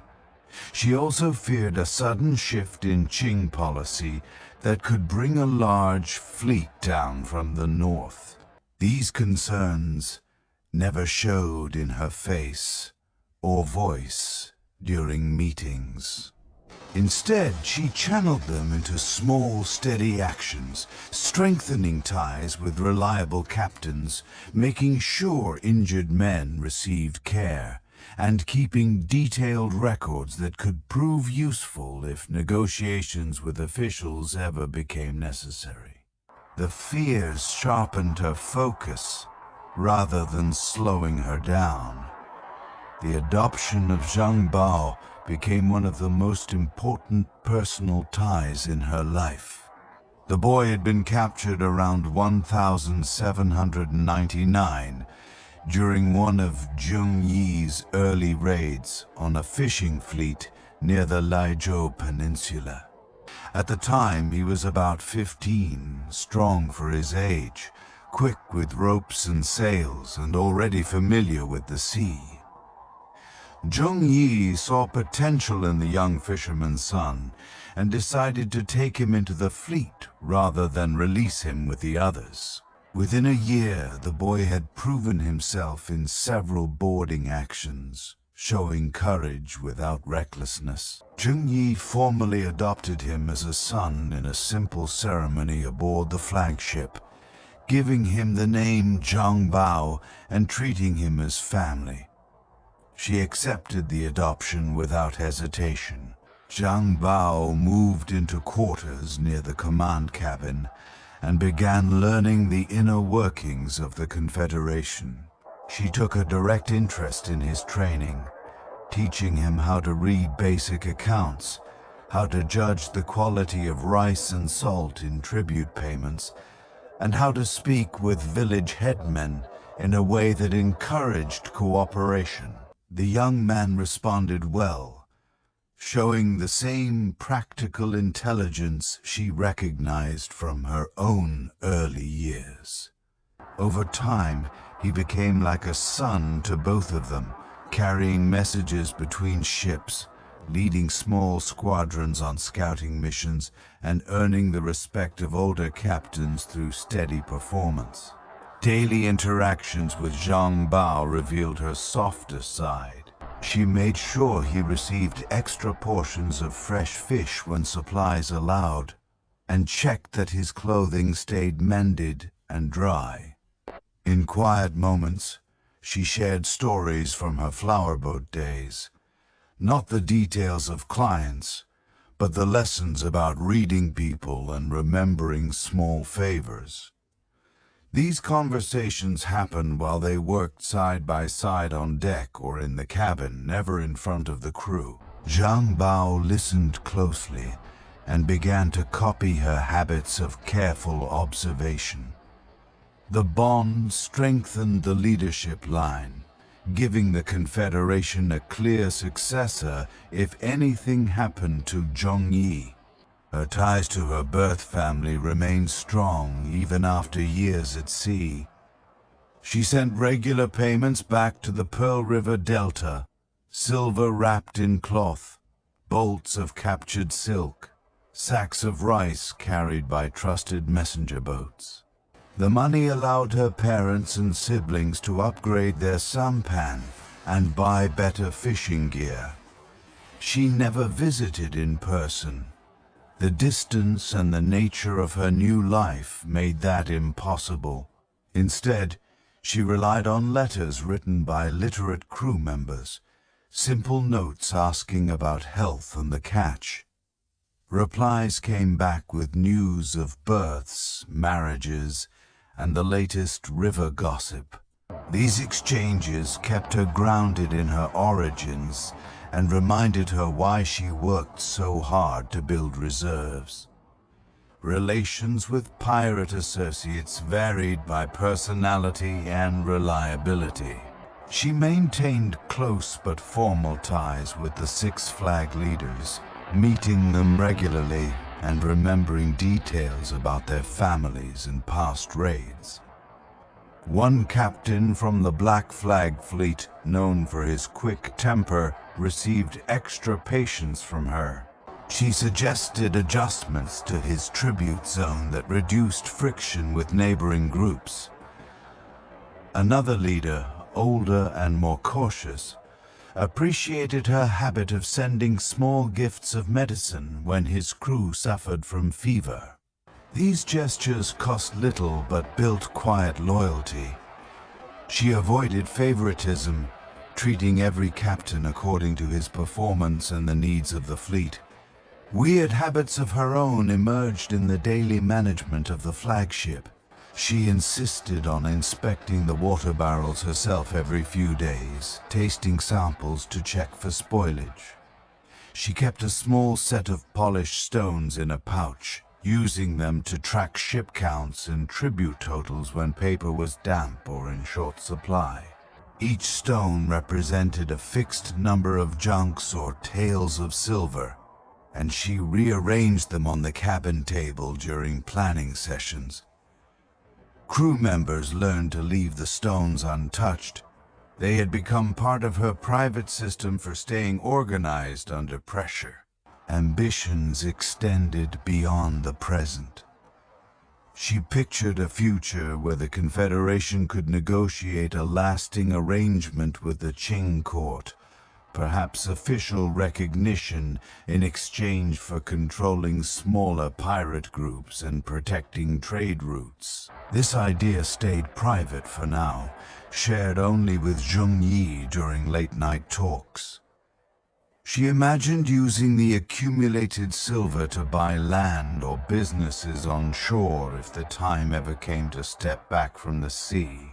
These long-term plans gave her direction and helped her endure the uncertainties of fleet life. The people around her shaped these ambitions in subtle ways. Common sailors told stories during meals about their villages and the hardships they had left behind. Hearing them reinforced her determination to keep the central fund strong so that widows and orphans received support. Rival captains from outside the Confederation occasionally sent messengers seeking alliances. She evaluated each offer carefully, accepting only those that strengthened their position without creating new weaknesses. Coastal villagers who brought tribute sometimes lingered to speak with her about their needs, and she used those conversations to adjust policies that kept the system running smoothly. Her relationship with Zheng Yi continued to evolve through these years. They had no biological children together, a fact neither mentioned openly. Instead, they poured their energy into Zongbao and the fleet itself. Zheng Yi grew more reliant on her judgment as the Confederation expanded, consulting her before every major decision. She in turn supported his outward authority without question in front of the captains. This balance allowed them both to focus on what they did best. He on the visible command, she on the invisible structure that held everything together. Fears occasionally surfaced in small ways. During typhoon season, she checked the rigging and anchors more often than necessary, her hands moving quickly over ropes and chains. She watched the horizon for signs of approaching Imperial squadrons, even when scouts reported clear waters. These moments passed quickly, replaced by steady work. The fears never paralyzed her. They simply added urgency to her record-keeping and her careful cultivation of allies. Daily life reflected these personal ties. Mornings began with a quiet review of the stones and ledgers. Afternoons might include training sessions with Zhang Bao, teaching him to calculate shares or read wind patterns. Evenings brought meetings with captains or quiet talks with Zheng Yi. She ate the same meals as the crew, but always saved a small portion to share with the boy or to send back to her family. These routines created a sense of normalcy in a world built on risk. The ambition she held stayed practical. She wanted the Confederation to endure. She wanted Zhang Bao to grow into a capable leader. She wanted her birth family to live without the constant worry she had known as a child. She wanted personal security that no storm or official decree could erase. Every decision, every tribute adjustment, every share division, every message sent moved her closer to those goals. The inner life she kept mostly to herself guided the outward actions that everyone else saw. Key dynamics with pirate associates deepened over time. She noticed which captains kept their word and which ones needed reminders. She rewarded reliability with better zones or extra supplies and addressed problems directly but calmly. This approach prevented the rivalries that had destroyed earlier pirate groups. Zhang Bao watched these interactions and began to copy her methods, strengthening the next generation of leadership. Her habits of saving and planning became more pronounced as the fleet grew. She suggested small improvements to the central fund, adding a portion of foreign silver coins, setting aside extra cloth for sales, maintaining a list of trusted shore contacts. These measures added layers of protection against hard times. Zheng Yi approved each suggestion, recognizing how they strengthened the whole operation. The personal ties she built with Zheng Yi, with Zhang Bao, with her distant family, and with the captains formed a network that supported her ambitions and quieted her fears. The Confederation had become more than a business of the sea. It had become the structure through which she could shape a future on her own terms. Every day at sea added another small piece to that structure, moving her steadily toward the security she had worked for since leaving the flower boats. The Confederation reached its greatest extent in the first months of 1807.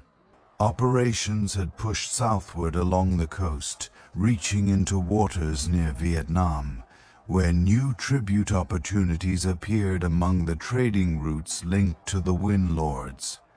Zheng Yi wanted to secure these southern passages before the summer typhoon season arrived. The flagship and a squadron of 200 junks moved steadily down the coast, collecting regular payments from fishing fleets and small ports, while scouts watched for merchant ships heading toward Macau and Guangzhou. Life continued its familiar patterns during these months. She still reviewed the stone counters each morning, noted tribute receipts, and spent time teaching Zhang Bao how to manage disputes between captains. Zheng Yi seemed in good health, his voice steady when he gave orders, his steps sure on the rolling deck. The two of them continued their evening discussions about fleet strength and possible future arrangements with the Qing court. Nothing in those weeks suggested that change was coming so suddenly. In mid-November, the squadron lay off the Vietnamese coast when the weather turned without warning. The sky darkened in the space of an hour. Winds rose sharply, and the sea grew heavy. The junks shortened sail and prepared for a gale. Zheng Yi remained on deck, directing the crew as they secured lines and lashed down loose equipment. She stayed below in the cabin, securing the ledgers and the bamboo tube of savings. The ship pitched violently. At some point during the worst of the storm, Zheng Yi lost his footing near the rail. Witnesses said the wind caught him as he tried to reach a line. He fell into the churning water before anyone could throw a rope. Search boats launched immediately, but the conditions made recovery impossible. By nightfall, the fleet accepted that Zheng Yi was gone. He was 42 years old. The news spread through the squadron by signal flags and messenger boats. On every junk, men gathered in small groups, speaking in low voices about what would happen next. The Confederation had never faced the loss of its central leader. Some captains had joined only because of personal loyalty to Zheng Yi. Others worried that rival flag leaders would now try to claim the Red Flag fleet for themselves. The immediate feeling was one of uncertainty more than grief. The men knew the sea took people. What they did not know was whether the alliance could hold without the man who had built it. In the command cabin, she sat alone for the first hours after the confirmation. She did not weep openly. The habits of years at sea had taught her to keep strong emotions private. Instead, she felt a heavy stillness. The partnership that had given structure to her life for 6 years was suddenly ended. She thought of the silver reserve, the stone counters, the records she had kept so carefully. All of it now rested on her shoulders alone. Her main concern was not personal loss, but the survival of the fleet and the security she had worked to build. She knew that hesitation could cause the Confederation to fracture within days. The next morning she called a meeting of the senior captains on the flagship. Zhang Bao stood at her side. She spoke clearly and without long speeches. She reminded them of the rules they had all agreed to under Zheng Yi, and stated that those agreements remained in force. The Central Fund would continue, tribute zones would stay as assigned, and shares would be divided according to the established system. She did not claim the title of commander outright on that first day. Instead, she proposed that the flag leaders meet again in 1 week to discuss the future leadership of the Red Flag fleet. This measured approach prevented immediate chaos.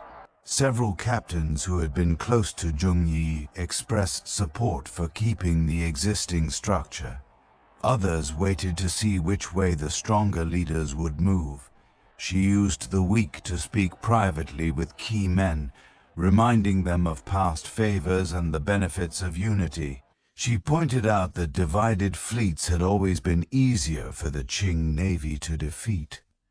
She also made sure that Zhang Bao was visible and active, carrying messages and helping organize the daily operations. His adoption gave her a natural connection to the next generation of leadership. The emotional impact on the crew varied. Older sailors who had sailed with Zheng Yi from the beginning felt the loss most sharply. They spoke of his fairness and his ability to keep order among strong personalities. Younger men worried more about their shares and the continuation of regular tribute. She made a point of walking the decks of the flagship each day, stopping to speak with small groups. She assured them that provisions would continue and that no changes would be made to the division of spoils without agreement. These small conversations helped steady the men. Political forces outside the fleet also played a role in those tense weeks. Qing officials in Guangzhou received word of Zheng Yi's death through their own networks. Some governors saw an opportunity to launch attacks while the pirates were disorganized. Patrols increased slightly along the northern edges of Confederation waters. At the same time, the Win authorities in Vietnam watched the situation closely, unsure whether the southern squadrons would remain stable. These external pressures added urgency to the need for quick unity inside the fleet. Her private habits continued even during this uncertain time. She still counted her stones each morning, though the numbers now carried heavier meaning. She added extra entries to the ledgers, noting which captains had offered support and which ones remained silent. The bamboo tube of savings stayed sealed. She checked it once when alone. These small routines gave her a sense of control when everything else felt precarious. Zhang Bao proved valuable in the days after the death. He carried out her instructions without question and spoke with younger officers in a way that calmed their concerns. She began to rely on him more openly, treating him as both adopted son and trusted lieutenant. Some captains noted this arrangement with approval, seeing it as a way to keep leadership within the family line without breaking tradition. By the end of the week, when the flag leaders gathered again, the atmosphere had shifted from open uncertainty to cautious discussion. She presented a proposal. The Red Flag Fleet would continue under her direction with Zhang Bao as her chief lieutenant. The other flag leaders would keep their districts and autonomy as before. In return, they would recognize her authority over major decisions affecting the entire Confederation. Several captains who owed their positions to Zheng Yi spoke in favor. Others, seeing that no single rival had enough support to challenge her directly, agreed to the arrangement for the sake of stability. The immediate crisis passed, but the organizational turmoil left lasting marks. Some captains who had hoped to break away and form their own groups chose instead to stay, at least for the present. A few smaller squadrons quietly drifted toward the edges of the Confederation, testing how far they could operate independently. She noted these movements carefully and adjusted tribute zones where necessary to keep the main force intact. The death of Zheng Yi tested every part of the structure they had built together. For her, it marked the end of one phase and the beginning of another. The ambitions she had carried quietly, security, stability, a lasting place for herself and those close to her, now had to be defended without the protection of her husband's name. The weeks following November 1807 showed her true capabilities more clearly than any previous year.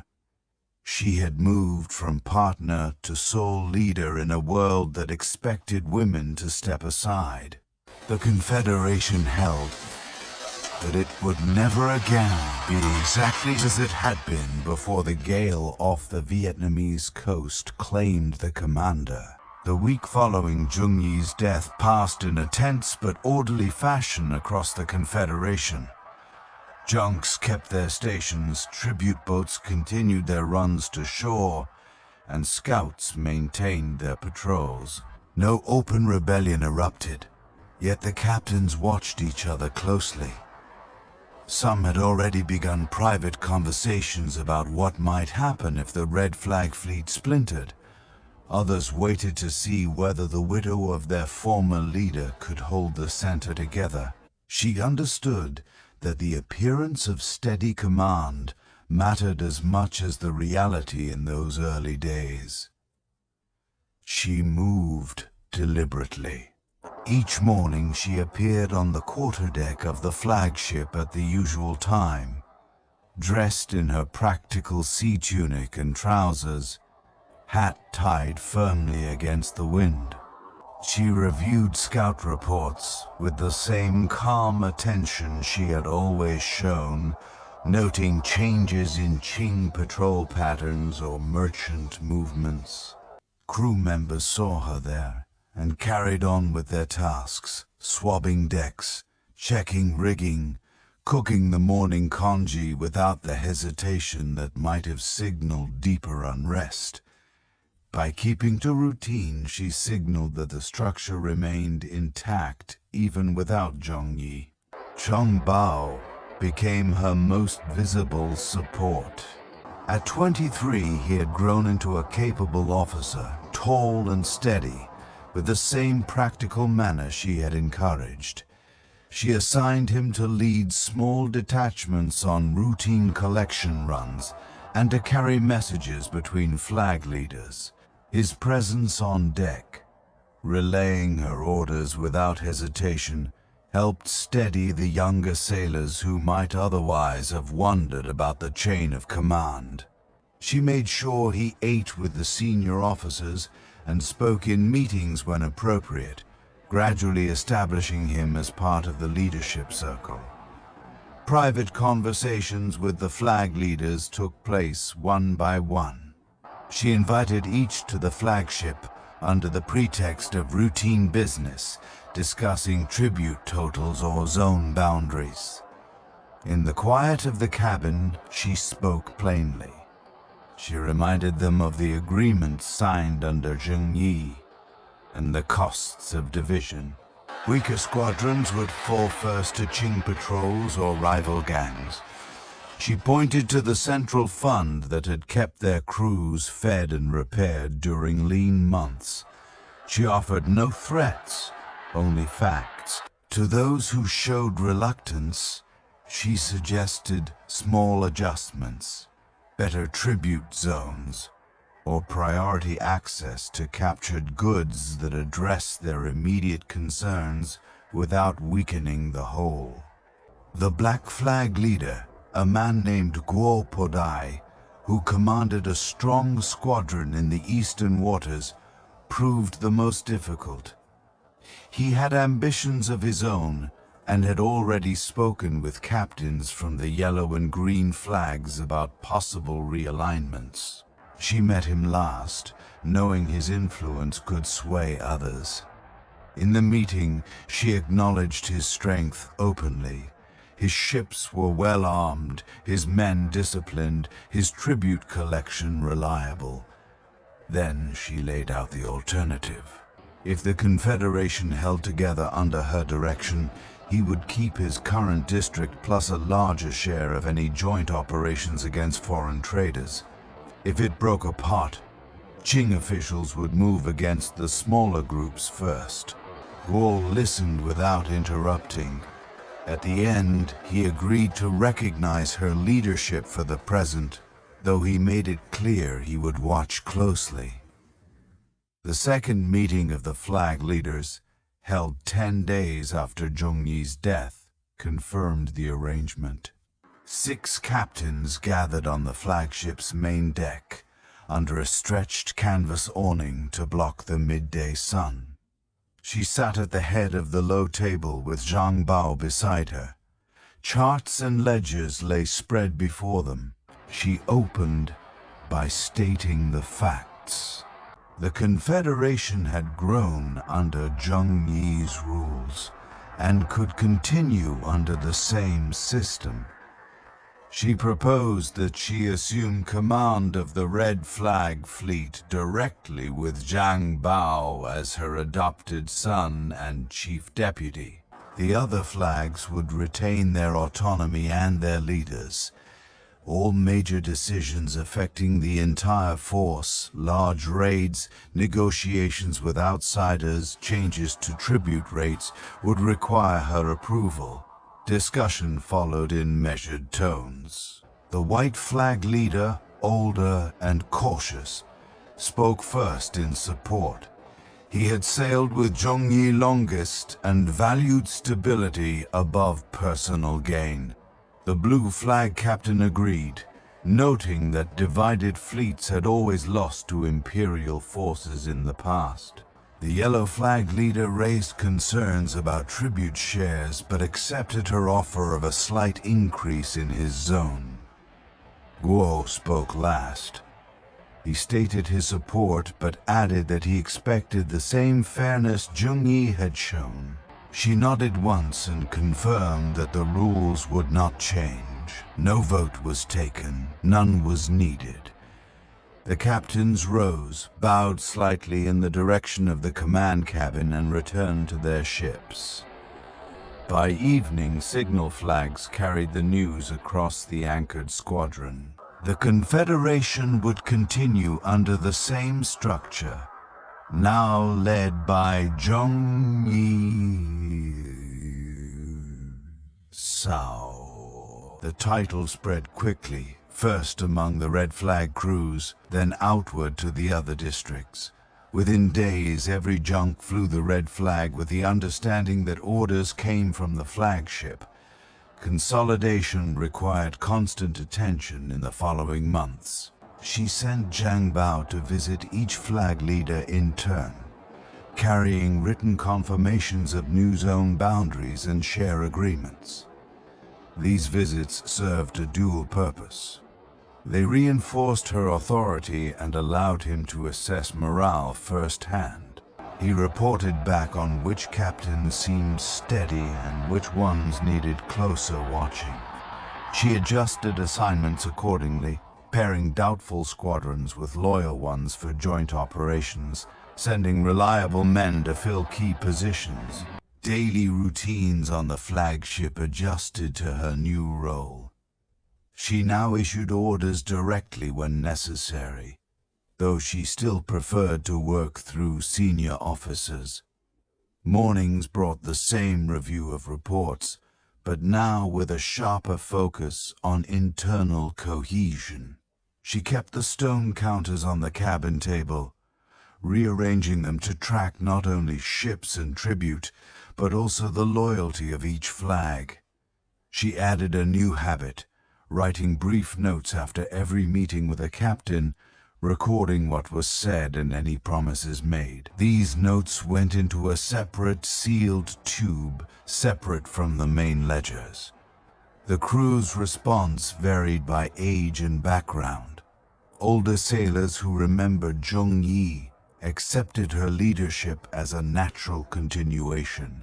They saw her as the partner who had always handled the details Zhongyi left to her.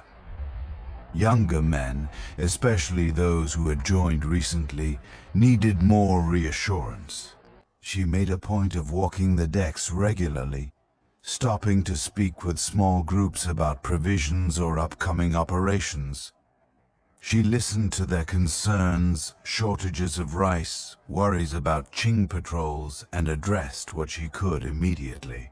These small interactions built quiet confidence. External pressures helped solidify her position. Qing officials in Guangzhou, hearing of Zhongyi's death, launched a modest campaign of patrols and proclamations offering rewards for pirate defections. Several small independent groups took the bait and surrendered, but none from the main confederation followed. The failed effort showed the Qing that the fleet remained intact and discouraged further immediate action. At the same time, foreign merchants at Canton continued to pay protection money, preferring a known arrangement to the uncertainty of new leaders. These steady payments reinforced her authority. Captains saw that tribute flowed as before. Zhang Bao grew into his role quickly. He led his first independent squadron on a tribute run along the Fujian coast and returned with full collections and no incidents. She praised him publicly at the next officers' meal, a simple statement that carried weight. He began to handle more of the daily coordination, freeing her to focus on long-term planning. Their relationship remained close but professional. She treated him as both son and lieutenant, never allowing sentiment to cloud judgment. The emotional weight of the transition stayed with her privately. Nights in the cabin sometimes brought memories of shared evenings with Zhongyi. Quiet talks over charts, the soft glow of the lantern. She felt the absence most in those hours, yet she channeled it into work. The reserve of silver grew steadily. She added portions from every major capture. The bamboo tube now held enough to support a small household on shore if the need ever arose. This private security gave her the calm needed to lead in public. By the spring of 1808, the Confederation had stabilized under her command. The 6 flags operated in coordination. Tribute arrived on schedule and raids continued against merchant ships that ignored warnings. No captain had openly challenged her. The structure Zhengyi had built held because she had defended it with the same steady methods she had always used. Careful observation, practical adjustments, and quiet persistence. The title of commander now rested on her alone, earned not by force, but by the simple fact that the fleet still functioned as one body. She understood that holding command required constant effort. Captains would test boundaries if they sensed weakness. Qing officials would watch for any sign of fracture. She prepared for both by strengthening the central fund, training Zhang Bao, and keeping records that could prove useful in any future negotiation. The widow, who had once lived on a flower boat, now led the largest pirate force in Chinese waters, and she intended to keep it that way for as long as the sea allowed. With the Confederation stabilized under her command by the spring of 1808, she turned her attention to a problem that had grown more pressing since Zhengyi's death. The fleet now numbered well over 1,000 junks and several thousand men spread across 6 districts.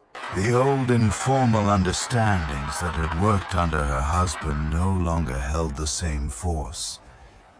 Captains sometimes kept extra shares of captured goods for their own crews. Smaller groups carried out private raids that interfered with regular tribute collection.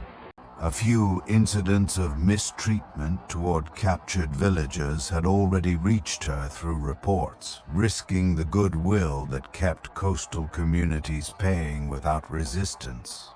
She saw clearly that without written and enforced rules, the entire structure could erode from within, faster than any Qing patrol could damage it from outside. She spent several weeks in the command cabin, reviewing the ledgers and the stone counters that tracked every major capture since the Confederation began.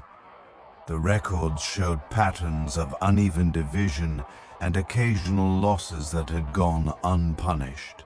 Her main concern remained the same as always: long-term security for the fleet and for herself.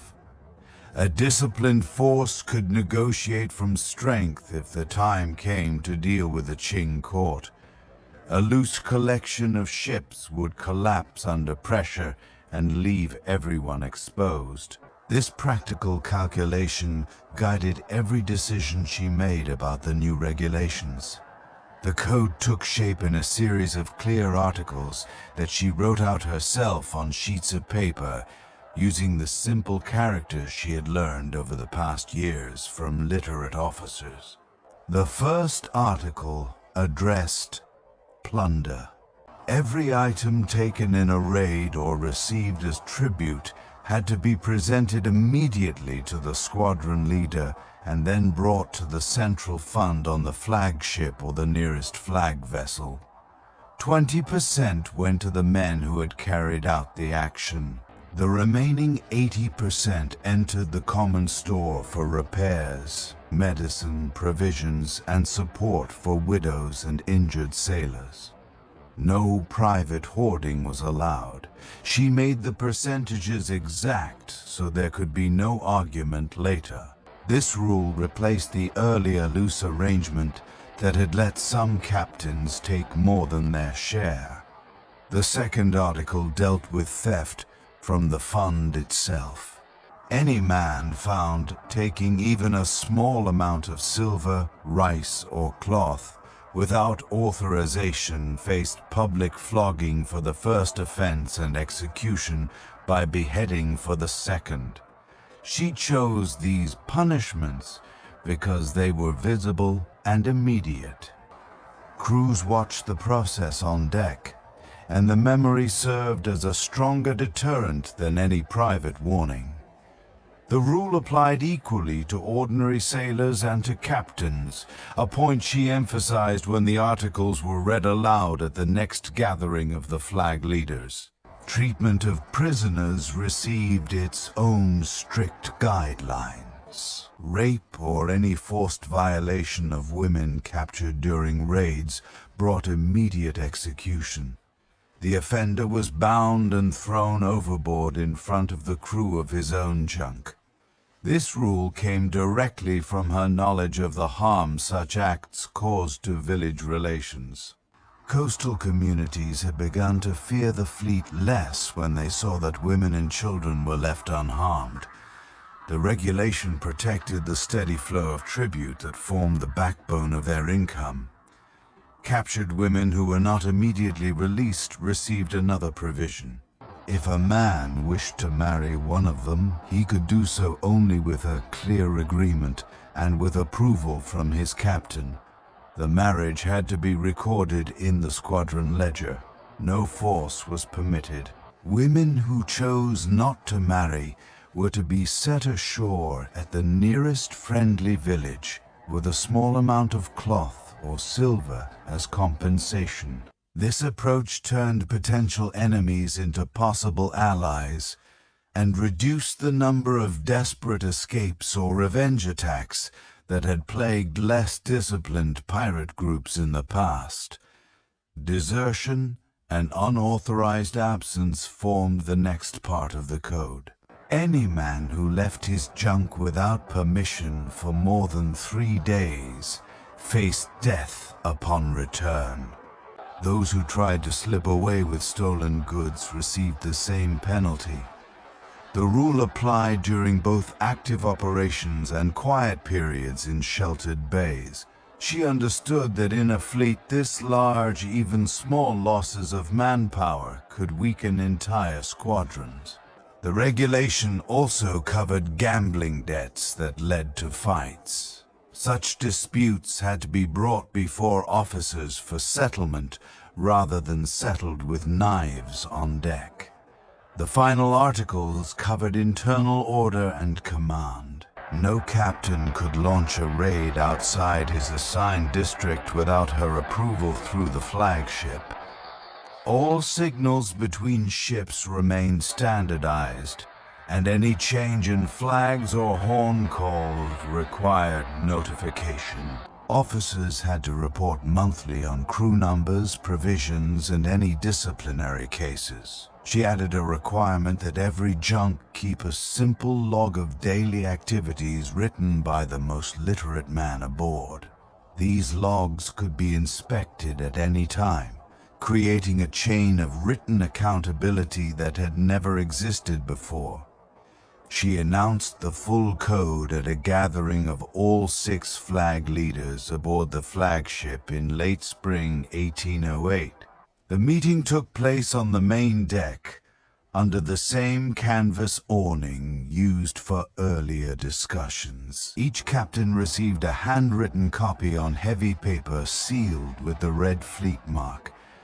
She read the articles aloud slowly so the officers could copy the words accurately for their own crews. No debate followed. The captains returned to their squadrons and had the rules explained to every man during the next morning assembly. Within a week, the entire Confederation knew the new laws. Enforcement began immediately. She assigned Zhang Bao to oversee the first inspections of plunder from recent raids. He checked the division of goods on several junks and reported back the same evening. Where discrepancies appeared, the excess was transferred to the central fund, and the responsible captain received a formal warning. 2 men caught stealing small amounts of silver during a tribute collection faced public flogging on their own decks the following day. The crews watched in silence. The message spread quickly that the rules carried real weight. Daily life across the junks changed in noticeable ways after the regulations took hold. Morning assemblies now included a reading of one article from the code, rotating through the list so every man heard the full set every few weeks. Plunder handling became more orderly. Captured chests and sacks were stacked on deck under guard until they could be weighed and divided according to the percentages. Men received their shares in small cloth bags marked with their junk's number. The central fund grew steadily, allowing for better stores of dried fish, salt, and herbal medicines. Villagers noticed the difference. Tribute deliveries arrived with fewer complaints and more reliable protection. The captains adjusted their habits as well.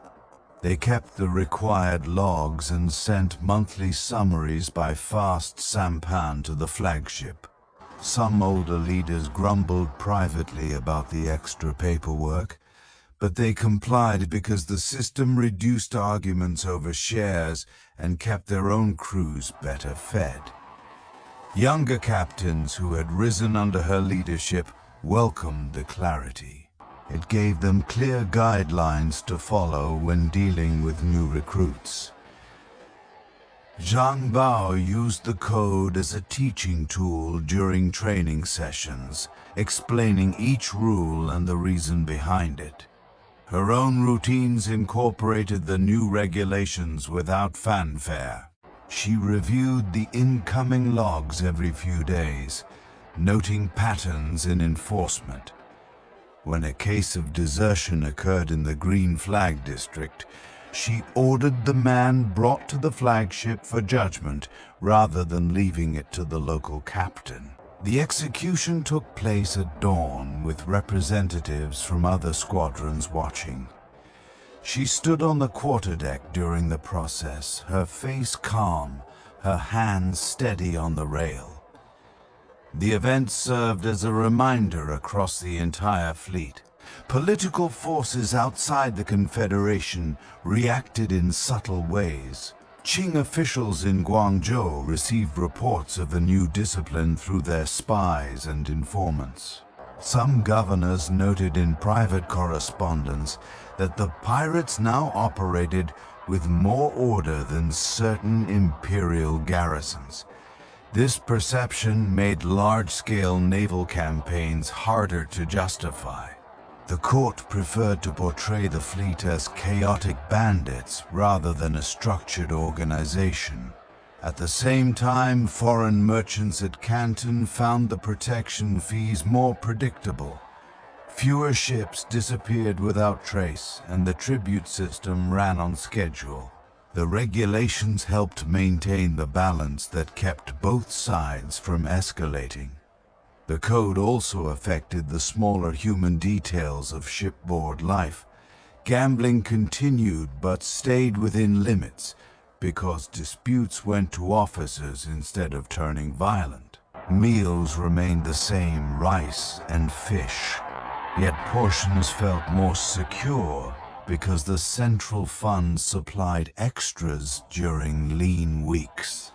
Women who sailed with the fleet or lived in protected villages spoke of feeling safer when pirate junks visited. The rules had created a measure of predictability in a world that had always run on chance and force. She kept her personal reserve of silver untouched during this period, adding to it only from her command share after every major division.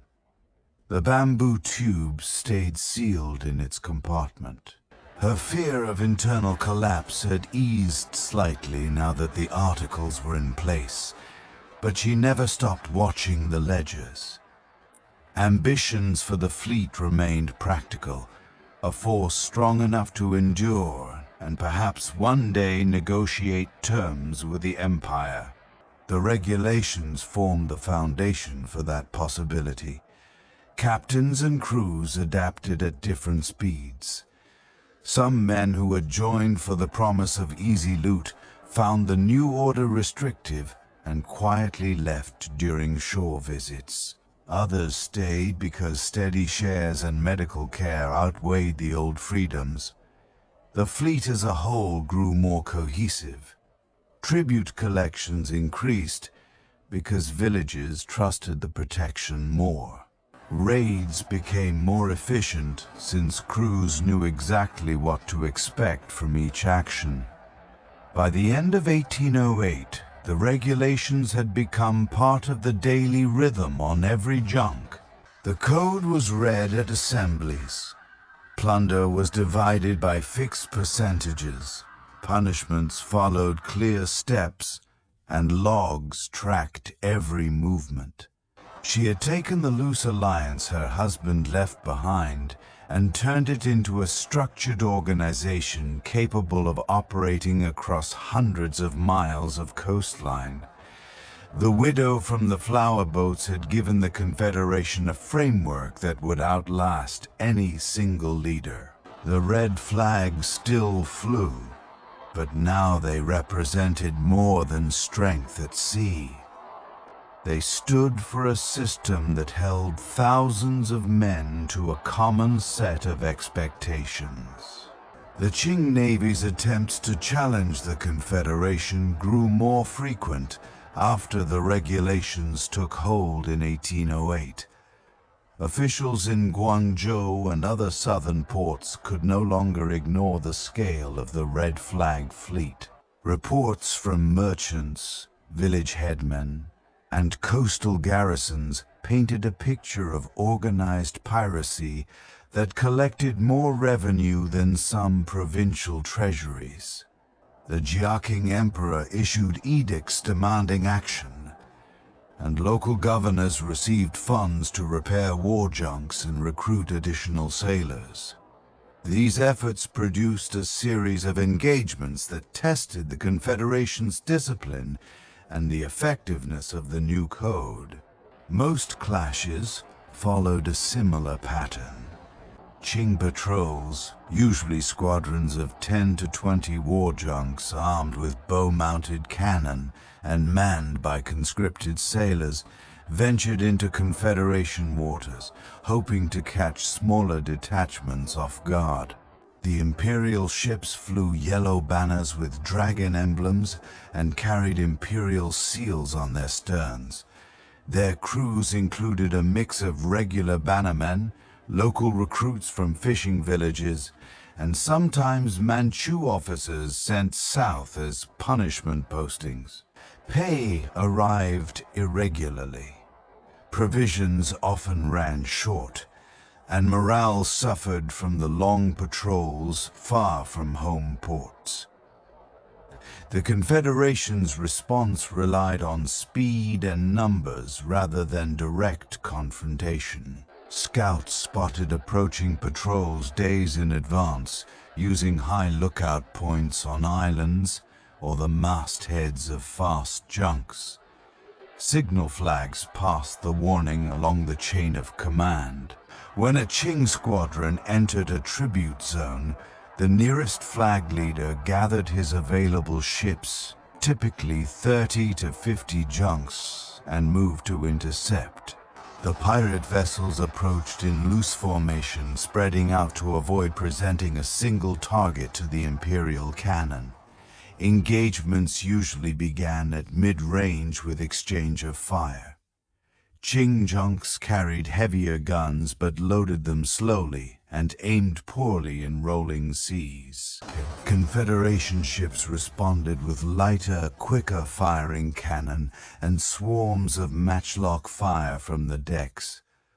The goal was never to sink the Imperial vessels outright. That would force the court to commit larger forces. Instead, the pirates targeted rigging, masts, and sails to disable movement. Once the Qing squadron lost steerage or speed, boarding parties launched from multiple directions. Grappling hooks flew, planks bridged the gaps, and men swarmed across with short swords and spears. Fighters on both sides experienced these clashes as chaotic and exhausting.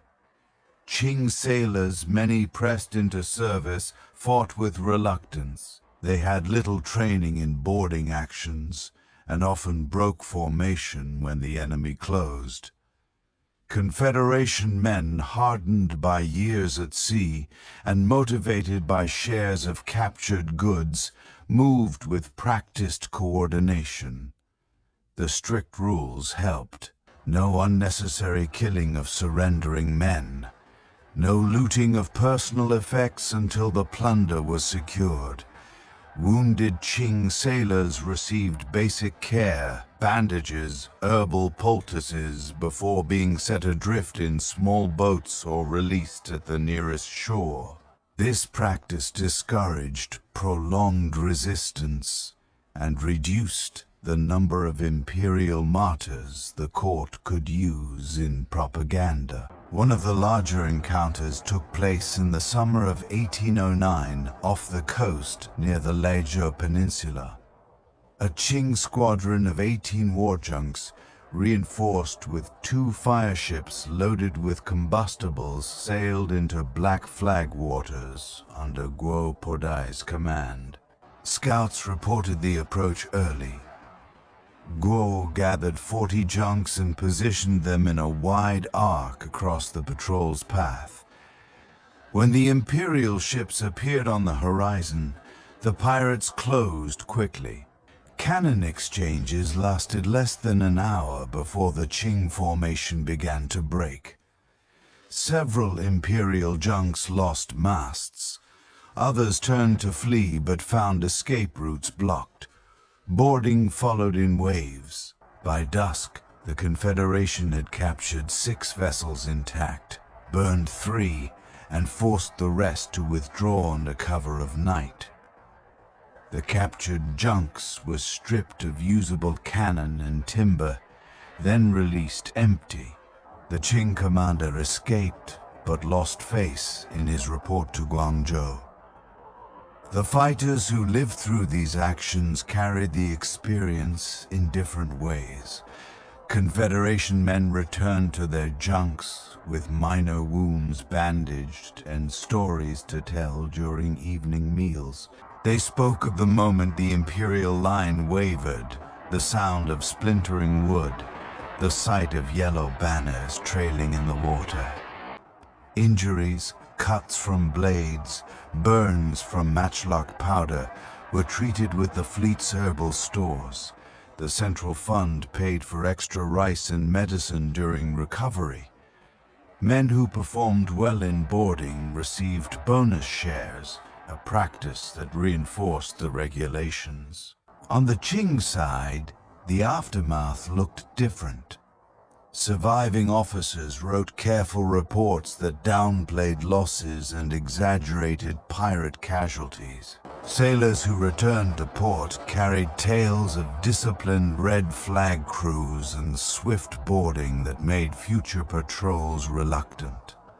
Desertion rates rose in the Southern Navy.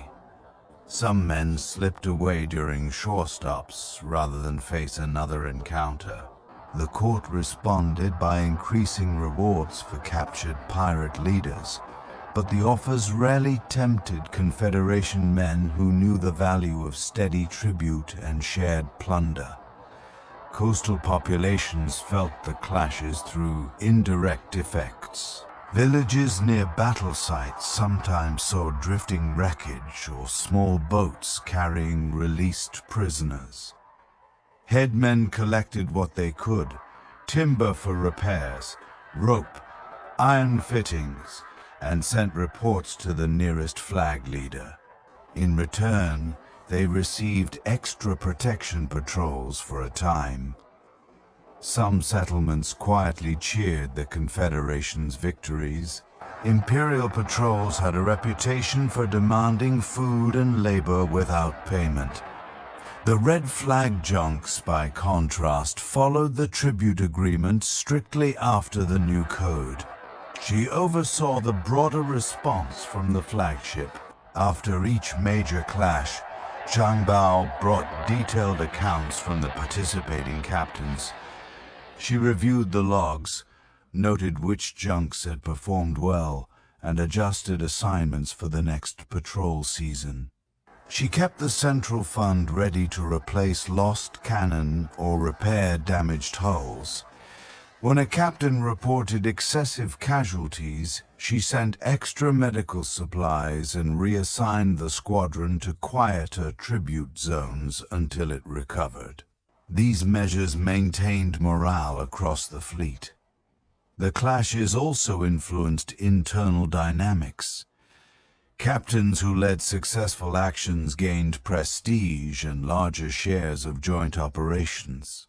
Guopodai's victory off Lejo strengthened his position within the Confederation, though he remained careful to report every detail to the flagship.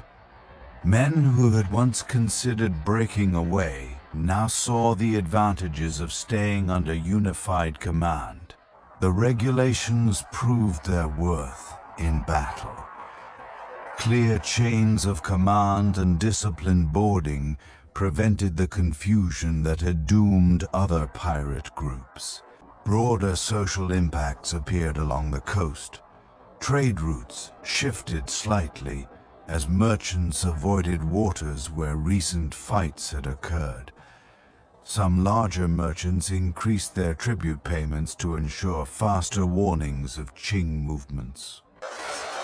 Fishing fleets sailed closer to Confederation-protected bays during patrol seasons. The Qing Navy's inability to break the red flag hold led to quiet resentment among local officials. Governors wrote to Beijing asking for more ships and funds, but the court, still recovering from earlier rebellions, offered only promises and small reinforcements. By 1810, the pattern had become familiar. Qing patrols probed. Confederation squadrons responded. Engagements ended with pirate victories or stalemates, and the fleet remained intact. Casualties stayed manageable because neither side sought total destruction. The Confederation lost junks and men, but replaced them quickly through captured vessels and new recruits drawn by steady shares. The Qing Navy lost prestige and manpower, but avoided the kind of decisive defeat that would force a major campaign. She watched these developments with steady attention. Each clash confirmed the value of the regulations and the importance of unity. She added notes to her private records about which captains showed reliability under fire and which needed closer supervision. The stone counters on her cabin table now included markers for battle outcomes alongside tribute totals. Her ambitions remained unchanged. A fleet strong enough to endure pressure from the Empire, and perhaps one day reach terms that would allow a peaceful transition to shore life. The naval clashes marked a new phase in the Confederation's existence. What had begun as tribute collection and occasional raids now included regular defense of coastal waters. Fighters on both sides adapted to the reality. Qing sailors learned caution. Confederation men learned discipline. Coastal villages learned to navigate the space between the two forces. Through it all, the red flags continued to fly, held in place by rules, shared interests, and the quiet leadership that kept the whole system functioning even under fire. The expanding presence of European and American trading ships in the Pearl River Delta and along the southern coast brought new layers of complexity to the Confederation's operations by the later years of the 1800s decade. British East India Company vessels, Portuguese frigates from Macau, American merchantmen from Salem and Boston, and occasional Dutch or French traders all followed the same seasonal rhythm, arriving in late autumn with silver, woolens, clocks, and increasing quantities of opium from India, then departing in spring loaded with tea, silk, and porcelain. These ships carried far more valuable cargoes than most Chinese junks, and their captains and supercargoes were accustomed to dealing with local intermediaries in the Canton factories. They were also better armed than typical merchant vessels, often mounting a dozen or more cannon and carrying small detachments of armed sailors. The Confederation first encountered these foreign ships systematically in 1808 and 1809, when tribute zones extended farther offshore to cover the main anchorage at Whampoa and the approaches from the open sea. Scouts began tracking the arrival dates of foreign fleets, noting which ships flew British or American colors and which carried the most promising cargoes. The goal was never outright seizure of the large Indiaman or country ships. That would have provoked naval retaliation from the foreign power's own warships stationed at Macau or in the Indian Ocean. Instead, the Confederation developed a system of protection payments similar to the one used with Chinese merchants. Fast junks approached foreign vessels at a respectful distance, displayed the red flag, and sent a small boat carrying a spokesman who spoke pidgin English or relied on an interpreter. The spokesman presented a simple demand: a fixed fee, usually several hundred Spanish dollars or an equivalent in silver, for safe passage through Confederation waters. In return, the ship received a red pennant to fly from the masthead, signaling to other pirate junks that it had paid and should be left alone. Most captains complied after brief negotiation. The amount was calibrated to what the supercargo could afford without seriously damaging the voyage's profit margin. Refusal led to shadowing by several junks until the ship reached Whampoa or turned back, a tactic that often persuaded the captain to pay rather than risk delay or damage. Actual attacks on foreign ships remained rare. When they occurred, they targeted smaller vessels that had ignored warnings or strayed far from the main routes. Interactions with Portuguese authorities in Macau added another dimension. Macau had long served as a base for Portuguese shipping in the region, and its governor maintained a small naval presence, several frigates and armed brigs, to protect trade and the enclave itself. The Confederation avoided direct raids on Macau harbor, but occasionally intercepted Portuguese country ships trading between Macau and other Chinese ports. In one notable case in 1809, a Portuguese brig carrying opium and silver was boarded off the coast near Lantau Island after refusing the protection fee. The cargo was taken, the crew released unharmed on a small boat with enough water and provisions to reach shore.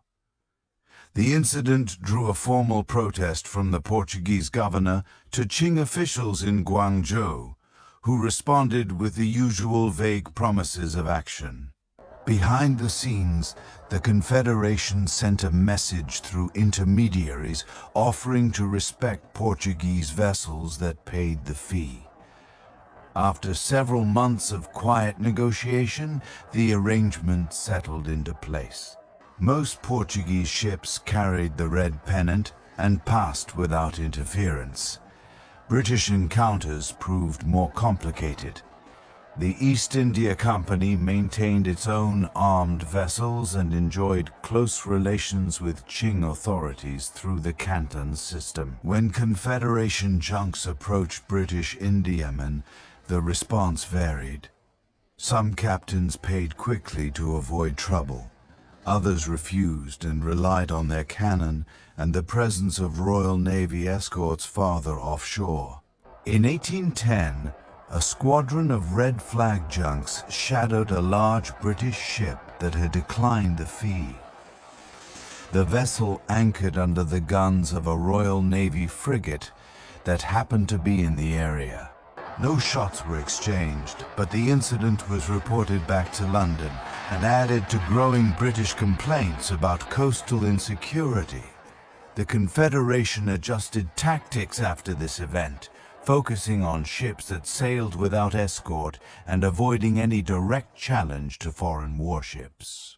American merchants, newer to the China trade and often operating on tighter margins, proved more willing to pay. Their ships carried ginseng, furs, and silver, and captains preferred a small fee to the risk of losing an entire cargo. Several American captains developed regular contacts with Confederation intermediaries, arranging payments through brokers in the floating city near Whampoa. These arrangements ran smoothly because the Americans asked few questions and kept records discreetly. The Confederation gained a steady source of silver dollars, which circulated widely among the crews and strengthened the central fund. Foreign crews experienced these encounters in varied ways.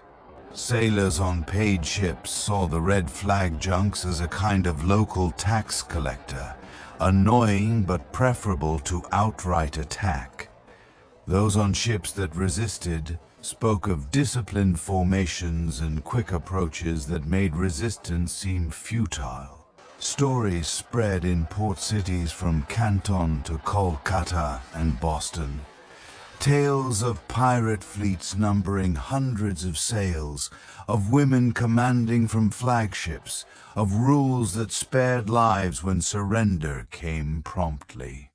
These accounts mixed fact with exaggeration but helped shape the foreign perception of the Confederation as a serious force rather than scattered bandits. On the Confederation side, the foreign ships brought new opportunities and risks. Captured cargoes sometimes included unfamiliar items, watches, telescopes, woolen cloth, opium chests that required careful handling. She established a system for sorting these goods. Opium went to trusted brokers who distributed it inland. Metals and tools entered the central stores. Textiles were divided among crews or sold in coastal markets. The silver dollars were especially valued. They weighed reliably and carried consistent value across regions. She kept a separate ledger for foreign captures, tracking what came in and how it was used to buy provisions or repair junks. Zhang Bao took an active role in several foreign encounters. He led the approach boat on multiple occasions, learning the pidgin phrases needed to negotiate fees. His calm manner and clear instructions helped prevent misunderstandings that might have escalated into violence. She used these experiences to train him further, emphasizing the importance of maintaining distance from foreign warships and never pressing a demand when a Navy vessel was in sight. The broader political context shaped these interactions. Qing officials tolerated the Confederation's activities against foreign traders to a degree because they disrupted the Canton system without directly challenging imperial authority. At the same time, the court received complaints from European envoys about losses and demanded action. Governors responded with proclamations and small patrols but avoided large commitments. The Confederation benefited from this ambiguity. Foreign powers pressed the Qing for protection. The Qing deflected responsibility, and the Red Flag Fleet continued to collect fees. She monitored these developments closely from the flagship. Each foreign payment added to the central fund and demonstrated the Confederation's reach beyond Chinese shipping. She adjusted tribute zones to include more offshore waters while keeping strict rules about avoiding direct clashes with foreign navies. The regulations proved useful here too. Boarding parties followed the same discipline. Prisoners were treated according to the code, and plunder was divided without argument. By 1810, the Confederation had established a working relationship with most foreign traders operating in southern waters. Payments arrived regularly. Red pennants flew on paid ships, and major incidents stayed rare. The encounters added a new source of revenue and brought the fleet into contact with the wider world beyond the China coast. Silver dollars flowed into the junks. Opium moved through discreet channels, and foreign goods appeared in coastal markets. Through it all, she maintained the same steady oversight, reviewing logs, adjusting assignments, keeping records that had held the Confederation together since Zhengyi's death. The red flags now represented not only coastal power, but a force capable of negotiating with the representatives of distant empires. The steady flow of silver from foreign ships and the continued success against Qing patrols created an illusion of strength that lasted through the early months of 1810. Yet beneath the surface, the Confederation faced mounting strains that she tracked carefully in her ledgers. The Jiaqing Emperor had grown impatient with the reports coming from Guangdong. New funds reached southern governors for ship repairs and recruitment. Larger imperial squadrons began operating farther from port, sometimes coordinating with local militias on shore. At the same time, the opium trade that had provided quiet income started drawing complaints from Beijing, where officials viewed the drug as a threat to imperial order. The Confederation's protection fees on foreign vessels now risked turning into a larger diplomatic issue between the Qing court and the European powers. She spent long evenings in the cabin, reviewing the stone counters and the monthly logs from every flag. The numbers showed the fleet still held over 1,000 junks and more than 70,000 men. But the cost of maintaining them had risen. Repairs after clashes consumed more timber and canvas. New recruits expected steady shares, and the central fund, though large, could not expand forever without fresh sources of income. Zhang Bao brought back reports from his visits to the districts.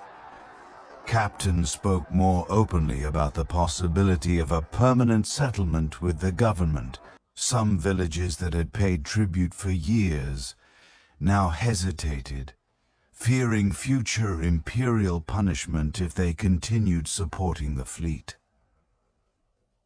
The decision to seek amnesty formed gradually over several weeks. She discussed the idea first with Zhang Bao during quiet night watches on deck. He listened without interrupting, then offered practical thoughts on how such a move could protect the men and secure their own futures. She weighed the risks. Surrender could mean execution for leaders, confiscation of ships, or forced service in the Navy. Yet continued fighting promised only gradual erosion. The Qing court had granted amnesties to other rebel groups in the past, when the cost of suppression became too high. She saw a narrow window where the fleet's strength could be traded for terms that preserved lives and allowed a transition to shore. Contact began through intermediaries in Guangzhou. Trusted brokers who had handled opium and foreign silver carried messages to local officials. The first responses were cautious. Governors wanted proof that the Confederation would disarm and deliver its leaders. She responded by ordering a temporary halt to raids in several districts and redirecting some tribute payments toward gifts of rice and cloth for coastal garrisons. These gestures signaled seriousness without weakening the fleet. Negotiations moved slowly through the spring, with written proposals exchanged by fast boats under white flags of truce.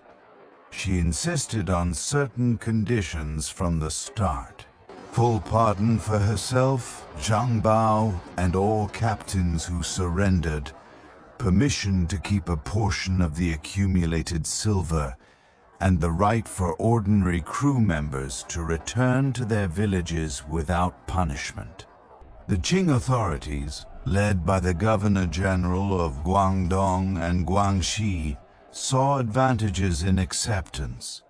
A peaceful surrender would allow them to claim a major victory in reports to Beijing. It would also free naval resources for other threats and restore some control over coastal trade. By early summer, the outlines of an agreement took shape. The Confederation would hand over 200 junks as a token of good faith, along with most of its cannon. The remaining ships could be sold or converted for legitimate trade. Leaders would receive official ranks in the imperial system, which carried stipends and status but required loyalty oaths. Ordinary pirates could disperse with their personal shares. She called the flag leaders to a final gathering aboard the flagship in the sheltered waters near Lantau Island. The meeting took place under the canvas awning with the same low table and charts that had served them for years. She laid out the proposed terms plainly. Some captains objected, arguing that the fleet could still outlast the Qing Navy. Guo Podai from the Black Flag remained silent for a long time before stating that he would follow her decision. Others calculated the personal benefits. Official pardon meant they could return to families without fear of arrest. She listened to every voice, then reminded them of the alternative: years of shrinking tribute, increasing patrols, and eventual defeat that would leave no one with anything. The captains agreed by consensus rather than vote. The surrender would proceed. The practical steps unfolded over the following weeks. She organized the handover in stages to maintain order. Selected junks sailed into Guangzhou harbor under white flags, their red banners lowered. Crews stacked weapons on deck and stood at attention while imperial officials inspected the vessels. She and Zhang Bao remained on the flagship until the final phase. The central fund was divided according to the regulations one last time. Each man received his share in silver and goods before dispersing. She kept her personal reserve untouched and added to it from the command portion. The bamboo tube now held enough to support a household for years on shore. The formal ceremony took place in September 1810 at a government hall in Guangzhou. She arrived by small boat dressed in simple dark clothing rather than sea gear. Zhang Bao stood beside her. Imperial officials read the amnesty edict aloud, granting pardon to all who had surrendered. She knelt briefly as required, repeating the oath of loyalty. In return, she received an official title as a minor naval lieutenant, a stipend, and permission to settle in the region.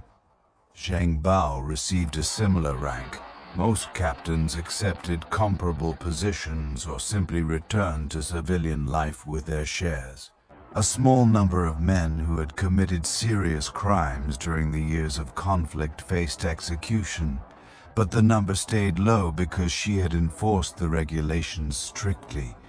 The emotional weight settled differently on each person. For her, the day brought quiet relief rather than celebration. The ambitions she had carried since the flower boat years, security, stability, a future beyond constant risk, had finally taken solid form. She felt the absence of Zhongyi sharply in those hours. He had built the fleet and she had brought it to a safe harbor. Zhang Bao stood straighter after the ceremony, his face calm. He had grown from a captured boy into a young man who understood the value of measured retreat. Crew members who had sailed with her for years shook hands on the docks and scattered toward their home villages, pockets heavier than when they had joined. Political forces in the capital viewed the amnesty as a success. Reports reached Beijing praising the governor for ending the pirate threat without a costly campaign. The court rewarded the officials involved and issued new instructions for coastal defense. Locally, the surrender brought immediate changes. Villages that had paid tribute for years now sent word of thanks mixed with relief. Merchants increased their trade without fear of interception. Foreign traders at Whampoa noted the calmer waters and reduced their own security expenses. Daily life shifted almost overnight. She and Zhang Bao moved into a modest house near the river in Guangzhou, a solid structure with wooden floors and a small courtyard. The constant motion of the sea gave way to the steady rhythm of city sounds, vendors calling, boats passing on the Pearl River, the clack of abacus beads in nearby shops. She kept her habits of careful record-keeping, maintaining a private ledger of the silver they had retained and the stipend payments. The stone counters stayed packed away. She no longer needed them for ship counts. The terms of peace included one unexpected benefit. The Qing authorities allowed former pirates to engage in legitimate businesses, and many captains invested their shares in fishing fleets, salt trading, or small shops. She used part of the reserve to purchase a stake in river transport operations, a quiet way to stay connected to the water world she had known all her life. Zhang Bao handled the practical side of these ventures, learning the land-based side of commerce with the same steadiness he had shown at sea. The road to amnesty had not been a sudden surrender, but a calculated transition guided by the same practical intelligence that had held the Confederation together for years. She had traded the red flags and cannon for safety and status, preserving lives that might otherwise have been lost in prolonged fighting. The fleet that had once controlled the South China Sea now existed only in memory and official records. Yet the structure she had built, the regulations, the loyalty, the careful planning, had served its final purpose. The woman who had begun on an Atanka sampan and risen to command thousands now stood on solid ground, her future secured through the same quiet determination that had carried her through every stage of her life at sea. The house she chose in Guangzhou stood on a quiet lane near the river, 2 stories high with gray brick walls and wooden shutters that opened to catch the afternoon breeze. It had belonged to a minor merchant family who had moved inland. The price came from part of the silver reserve she had guarded so carefully. The ground floor held a small courtyard with a stone well and space for storage.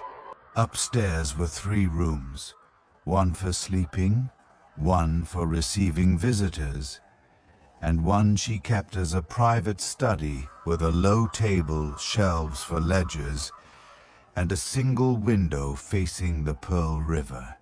The air carried the familiar smells of river mud, charcoal smoke, and distant cooking oil. For the first time in decades, she woke each morning to the sound of birds and passing carts, rather than the creak of timbers and the slap of waves. Daily routines shifted to match the new surroundings. She rose at the same early hour as always, brewed strong tea over a small charcoal stove, and sat at the table to review the household accounts. The stipend from her official rank arrived monthly in sealed envelopes, delivered by a low-ranking clerk, who bowed once and left without speaking. She counted the coins carefully, added them to the reserve, and noted every transaction in a new ledger, bound in plain cloth. The bamboo tube from the flagship days stayed hidden in a compartment beneath the floorboards, its contents untouched except for occasional checks to confirm the seals remained intact. Zhang Bao moved into the house with her. At 26, he had the build of a man who had spent his life at sea. Broad shoulders, steady hands, eyes accustomed to scanning horizons. He took charge of the practical side of their new life. He hired a servant couple, an older woman to cook and clean, her husband to handle marketing and minor repairs. He arranged for the delivery of fresh rice, vegetables, and fish from the floating markets, negotiating prices with the same calm authority he had used when collecting tribute. In the mornings, he walked the nearby streets, learning the layout of shops, tea houses, and warehouses. Afternoons often found him at the river docks, speaking with boat owners about transport contracts. She watched his transition with quiet approval. He adapted without complaint, turning the skills of command into the management of small business. Their first venture together centered on river transport. Using a portion of the reserve, they purchased 2 sturdy cargo junks, smaller than the flagships, but well-maintained and licensed for legitimate trade. The boats carried rice, salt, and cloth between Guangzhou and upstream villages. Zhang Bao oversaw the crews, hiring former Confederation men who had received amnesty and preferred steady work on the water. She handled the accounts, tracking loads, fees, repairs, and profits. The operation started small but grew steadily as merchants learned to trust the punctual deliveries and fair pricing. The junks flew no red flags, only plain banners with the family name. The work felt familiar yet different. No scouts, no cannon, no division of plunder. She found a quiet satisfaction in watching the boats return loaded with payment rather than captured goods. Social contacts in the city developed slowly. Former captains who had settled nearby visited occasionally, bringing news of their own ventures or families. They sat in the courtyard over tea, speaking in low voices about old raids and new businesses. Guo Podai from the Black Flag came once, now running a salt depot in a nearby district. He bowed formally, exchanged a few words about trade routes, and left without lingering. These visits served as reminders of the past without reopening it. She received them politely but kept conversations brief. The house remained a private space, not a gathering place for old comrades. Daily life included small habits carried over from the sea. She still inspected provisions, carefully tasting rice for weevils, checking vegetables for freshness. She kept a small altar to Tin Hao in the upstairs room, burning incense on the 1st and 15th of each lunar month.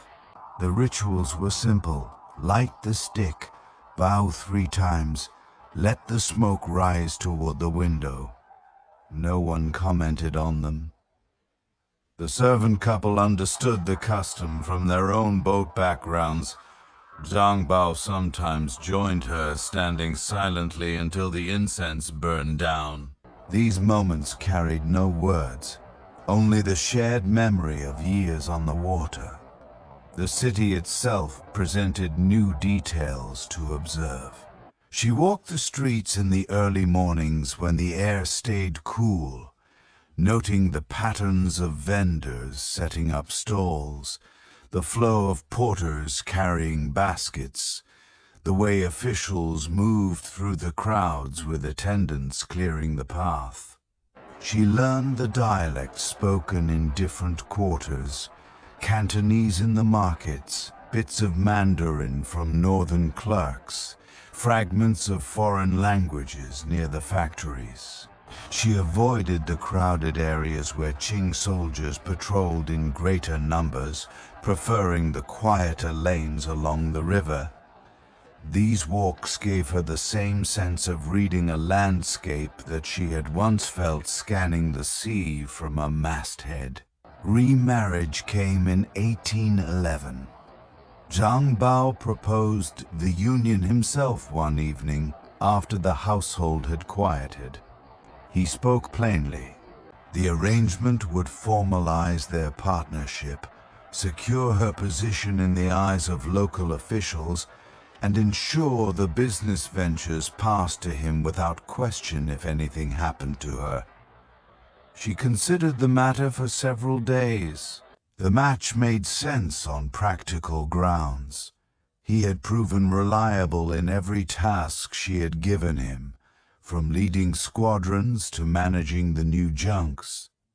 She had no other close family in the city, and the stipend alone would not support the household indefinitely. The ceremony took place quietly at a local temple, with only the servant couple and 2 former captains as witnesses. She wore a simple robe of dark silk. He wore a tunic of the same color. No feast followed, only tea and quiet conversation in the courtyard afterward. Married life changed little in outward routine. They continued sharing the same house, the same table for meals, the same discussions about cargo schedules and accounts. The difference lay in small details. He now handled official documents requiring a husband's seal. She signed as wife rather than widow. The arrangement carried no romance in the way land stories described it, but it brought mutual benefit. She gained a partner who understood her past and shared her practical outlook. He gained legitimacy and a clear line of inheritance for the business they had started. The union felt like an extension of the working relationship they had built over years at sea. Business expanded gradually. By 1812, they owned 4 junks and employed 20 men, most of them former pirates who had received amnesty. The operation focused on reliable routes, rice from upstream to Guangzhou, salt back to villages, occasional loads of cloth or tea. Profits stayed modest but consistent. She kept the accounts herself, entering each transaction in the ledger with the same precision she had used for tribute records. The silver reserve grew slowly, invested partly in the business and partly held in reserve. She never borrowed or extended credit beyond what could be repaid quickly. Relations with local officials remained formal but uneventful. The stipend arrived on time, and her minor rank required no active duties. She paid taxes on the junks and the house without delay. When an inspector visited to check licenses, she offered tea and answered questions directly. The man left satisfied. No further inquiries followed. She understood that her past made her a figure of quiet interest, but the amnesty had closed the official record. As long as the business stayed legal and the household quiet, no one pressed further. Zhang Bao took on more responsibility each year. He negotiated contracts with merchants, hired and managed crews, and handled repairs on the junks. She stepped back from daily operations, focusing instead on long-term planning. Which routes showed the best margins, which suppliers could be trusted, how much to set aside for future expansion. Their discussions happened in the evenings over tea, the same way they had once reviewed scout reports on the flagship. The topics had changed, but the rhythm stayed familiar. The city changed around them. More foreign traders arrived each season, bringing new goods and new regulations from the Qing court. Opium dens appeared in quieter districts, though she avoided any involvement. The river traffic grew heavier, with larger convoys moving under imperial protection. Their small fleet navigated these changes by staying reliable and uncontroversial. Merchants preferred partners who delivered on time and asked few questions. Personal habits remained steady.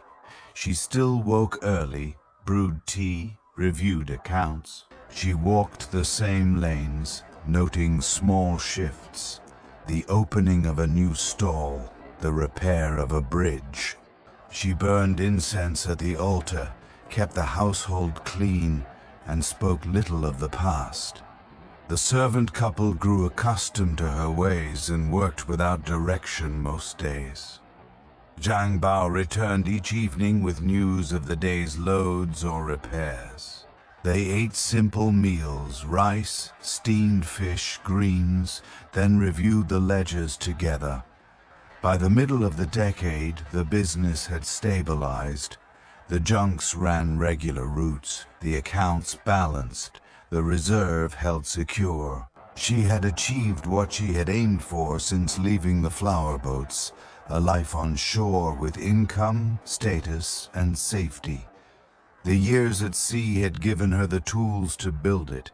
The amnesty had given her the opportunity. The woman who had once commanded thousands now managed 4 boats and a household, and she found the scale appropriate to the stage of life she had entered. The years after the remarriage passed in a steady, unhurried rhythm that suited her advancing age. By the 1820s, she had entered her late 40s, then her 50s, with the small signs of time appearing gradually. Gray threads in her hair that she pinned back without fuss. A slight stiffness in the mornings that eased after movement. Eyes that sometimes narrowed when reading fine print in the ledgers.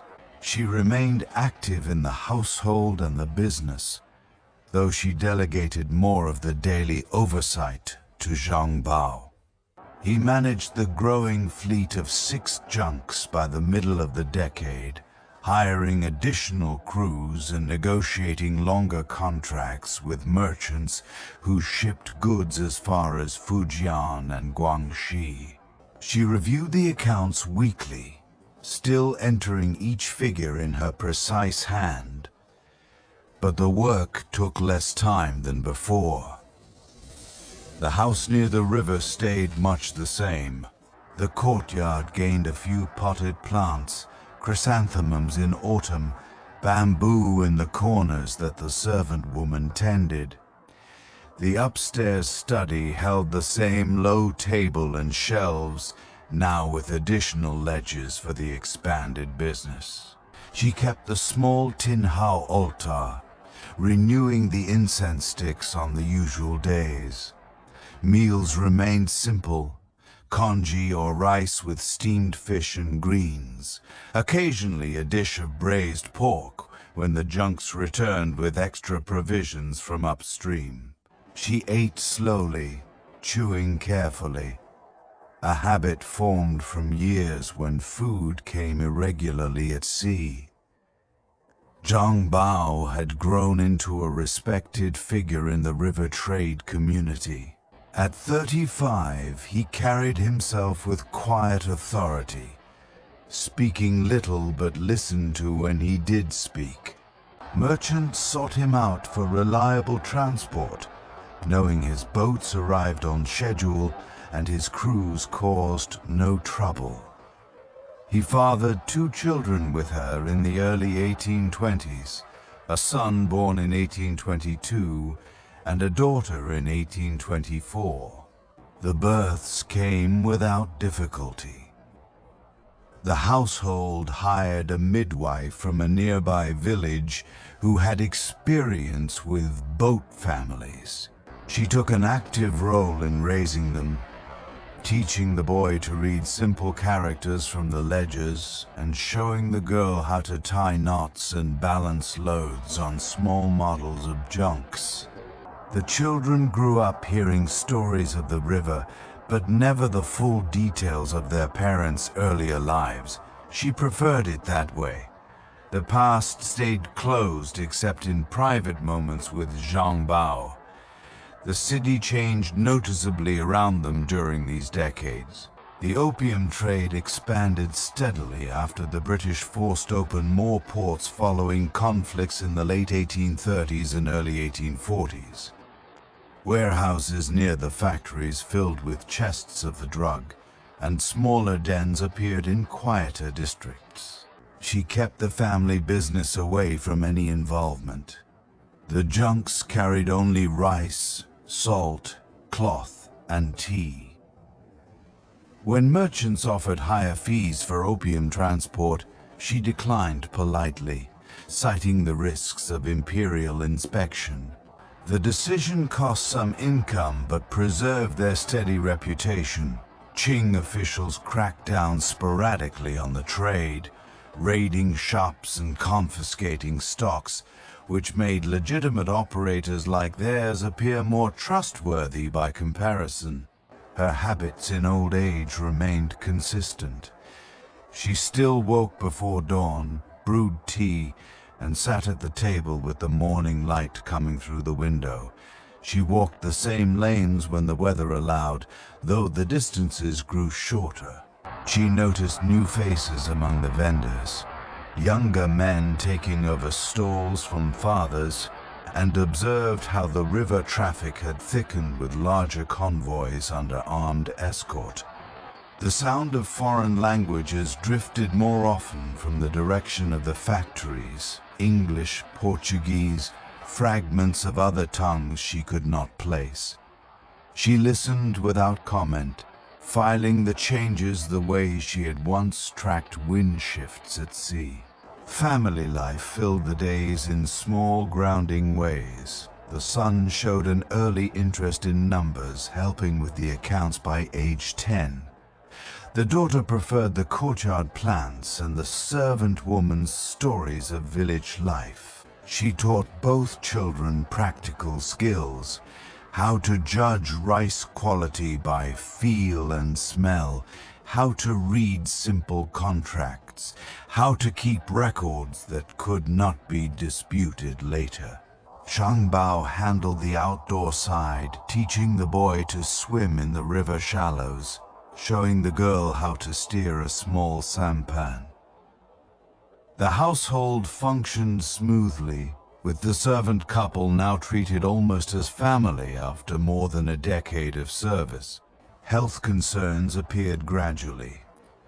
She experienced occasional pains in the joints during damp weather, eased by herbal teas brewed from dried roots bought in the market.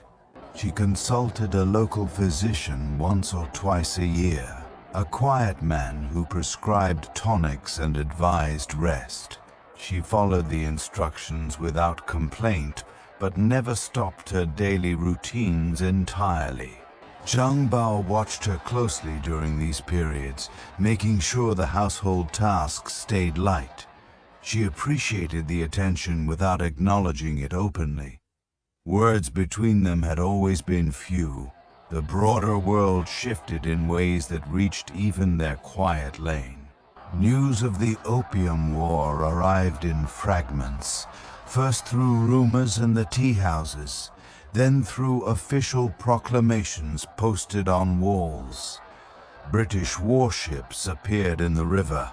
Exchanges of cannon fire echoed from downstream, and treaties forced open new ports. Guangzhou remained under strain but avoided the worst fighting. Their business suffered briefly during the disruptions. Trade slowed. Junks waited at anchor but recovered once peace terms stabilized routes. She adjusted by focusing on local shipments between Guangdong villages, routes less affected by foreign involvement. In her 60s, during the 1830s and 1840s, she spent more time in the study. The ledgers grew thinner as Zhang Bao took over most entries. She reviewed them still, pointing out small discrepancies or suggesting minor improvements. She wrote occasional letters to distant relatives in the Pearl River Delta, simple notes asking after health and enclosing small sums when possible. Replies came back with news of marriages, grandchildren, and the changing river markets. These connections kept her tied to her origins, though she never returned to the water villages herself. The children grew into young adults. The son entered the business fully by the late 1830s, handling contracts and crews under his father's guidance. The daughter married a merchant son from a nearby district in 1842. The match was practical, with the family gaining useful alliances in the cloth trade. Weddings were modest, temple visits, tea for relatives, small gifts exchanged.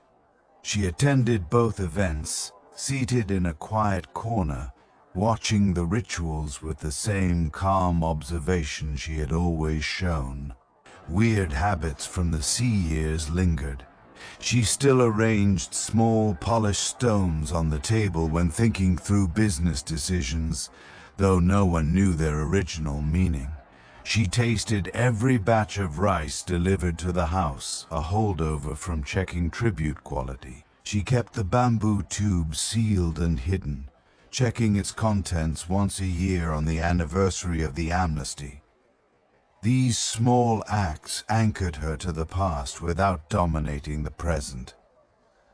Zhang Bao aged alongside her, his hair turning gray, his steps slower on the stairs. They spoke more in the evenings now about the children, the business, the way the city had grown. He never asked about the years before the flagship. She never volunteered. Their partnership had always rested on shared work rather than shared memories. The marriage had given both security and continuity, and that remained enough. By the early 1840s, she spent most days in the house. The walks shortened to the courtyard. She sat in the shade with a cup of tea, watching the river traffic from the upper window. News reached her through Zhang Bao and the son. Treaty ports opening, foreign steamships appearing on the water, Qing reforms struggling to take hold. She listened, nodded, offered brief comments. The changes felt distant yet inevitable, like tides shifting in channels she once knew by heart. The household adapted to her quieter pace. The servant couple stayed on, their own children now grown and working elsewhere. Meals came at regular times. The house stayed clean, the accounts balanced. She reviewed the final ledger entries herself, though her hand trembled slightly on the brush. The silver reserve had grown enough to support the family comfortably, even if the business slowed. She felt no urgency to add more. The goal had been met long ago. Old age brought a calm acceptance of the world's movement around her. The river flowed as it always had, carrying boats and people past the window. The children visited often, bringing grandchildren who played in the courtyard. She watched them with the same steady gaze she had once turned on scout reports or tribute tallies. The past remained private, the present sufficient, the future entrusted to those who came after by the early 1842. The pattern of her days had settled into one of quiet observation. She spent most hours in the upstairs room, the window open to the river breeze when the weather allowed. The ledgers lay closed on the shelf. Zhang Bao and the son now handled every entry. She reviewed them occasionally, pointing out a small error or nodding at a steady profit line, but the work no longer required her full attention. The children and grandchildren visited regularly, the son with business updates, the daughter with news of her own household, the little ones running across the courtyard stones. She watched them from her chair, answering questions in short sentences, sometimes resting a hand on a small head as they passed. Health declined slowly but steadily. The joint pains that had started in her 60s grew sharper during the damp winters. She moved less, relying on the servant woman for help with stairs and simple tasks.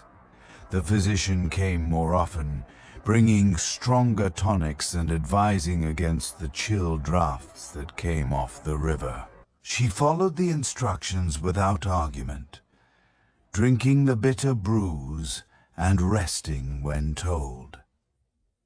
Zhang Bao stayed close during these periods, sleeping in the next room so he could hear if she called in the night. The household adjusted without complaint. Routines shifted around her needs rather than forcing her to change. In the spring of 1844, she caught a persistent cough that settled deep in the chest. The physician diagnosed a weakness of the lungs, common in older people who had spent years breathing salt air and damp river mist. He prescribed rest, herbal steam, and small doses of ginseng. She followed the regimen for several weeks, propped against cushions in the study with the window cracked just enough for fresh air. The cough eased at times but returned stronger after any exertion. By summer, the family understood the illness would not leave. She remained clear in mind until the end. Conversations stayed practical. Questions about the junks, reminders to check certain contracts, instructions for the grandchildren's education.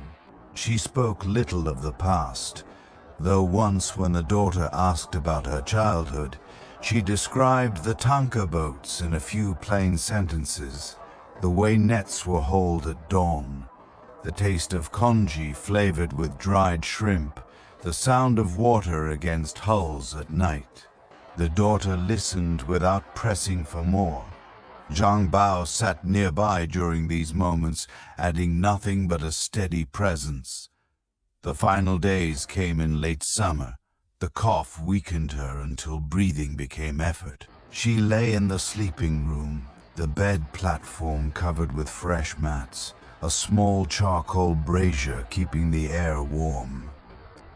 Family members took turns at her side. The son read from a simple book of poems. The grandchildren played quietly in the courtyard below. She spoke less each day, mostly nods or single words.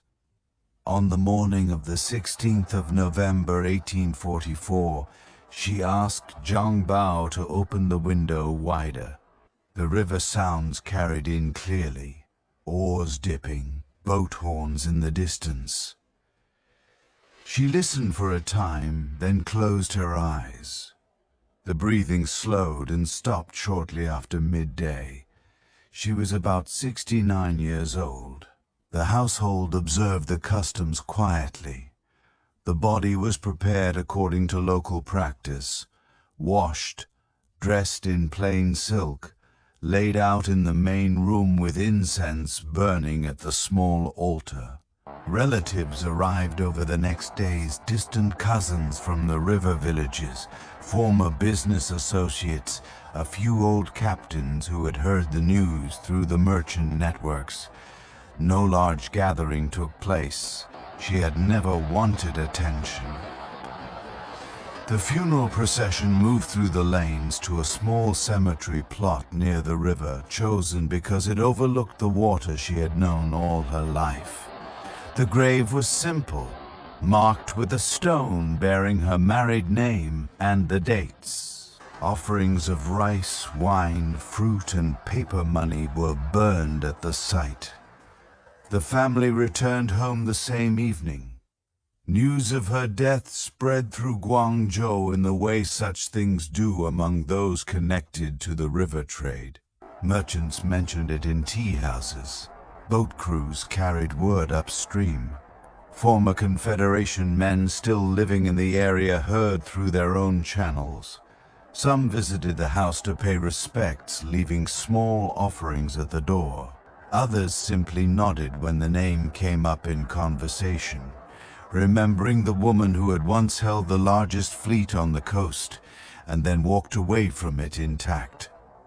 Rumors and stories had circulated around her even during her lifetime, growing more elaborate after the amnesty. In the years immediately following 1810, people in the river market spoke of her as the woman who had commanded tens of thousands yet surrendered without a fight, taking a fortune with her.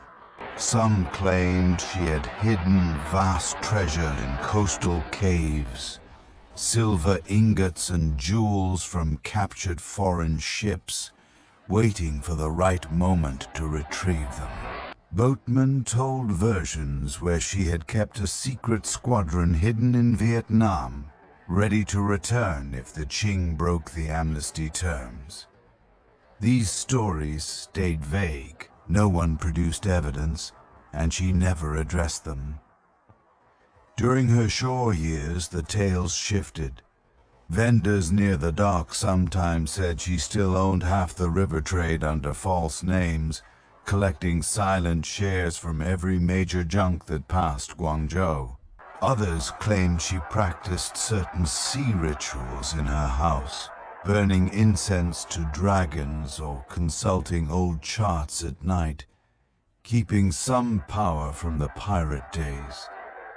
A few former captains who visited occasionally let slip fragments, how she had enforced rules no man dared break, how she had saved lives by negotiating the amnesty when others wanted to fight on. These accounts mixed respect with exaggeration, turning her into a figure larger than the facts allowed. After her death, the rumors took on a life of their own. In the 1850s and 1860s, as the Taiping Rebellion shook the empire and foreign powers pressed harder, stories resurfaced in new forms. Some said her treasure had funded resistance groups along the coast. Others claimed descendants still lived in hidden villages, waiting to reclaim the red flags. Popular pamphlets and oral tales in tea houses described her as a pirate queen who ruled with iron laws and vanished with wealth beyond counting. The details varied wildly. Some said she had been born to nobility and disguised herself among the tanka. Others that she had learned secret fighting arts on the flower boats. But the core remained. A woman of low origin who rose to command the seas and then retired, unpunished. Reliable records stayed sparse. Qing officials noted the amnesty and her minor rank in routine reports, nothing more. Local gazetteers mentioned her briefly as a reformed pirate who lived quietly in Guangzhou. Family documents, the household ledgers, the children's birth records kept the facts simple. Zhang Bao preserved the bamboo tube and the stone counters in a sealed box, passing them to the sun after her death. The objects carried no magic, only the weight of decisions made long ago. Her lasting place in Chinese history emerged slowly. By the late 19th and early 20th centuries, as historians began collecting accounts of the Qing period, she appeared in footnotes and brief entries as Zhongyi Sao, the wife who inherited and preserved the largest pirate confederation in the empire's history. Some scholars praised her administrative skill, noting how the regulations and the amnesty preserved lives that might otherwise have been lost. Others viewed her as a symbol of the coastal underworld that thrived when central authority weakened. In time, she became one of the few women from that era whose name survived in both official records and popular memory, not as a romantic figure, but as a practical one who navigated power, risk, and retreat with steady calculation. The grandchildren grew up hearing sanitized versions of her life. A woman who worked on boats, married a sea captain, and later ran a transport business. They learned the full story only later, from books or from the son who kept the old ledgers. By then, the river had changed. Steamships replaced junks. Foreign concessions lined the banks. The Qing dynasty had fallen, yet in the small cemetery plot near the water, the stone still stood, weathered but legible, marking the end of a life that had spanned tanker sampans, pirate flagships, and a quiet house on shore. The stories continued long after the grave marker faded. In fishing villages and river markets, people still spoke of the woman who once flew red flags across the South China Sea and then folded them away forever.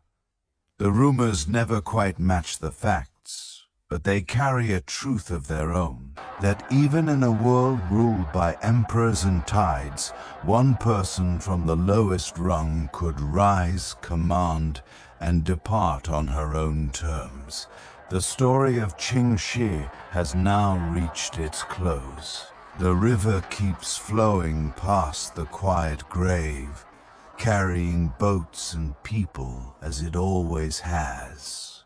The years have softened the edges of her path from the patched sampan of childhood through the lantern-lit flower boats across the decks of 1,000 junks to the still house near the water. What remains is not legend or treasure, but the simple record of choices made under pressure, rules enforced when chaos pressed close, and a final decision to step off the water while there was still time. Rest easy now. The night is calm. The fan hums softly if you have it running.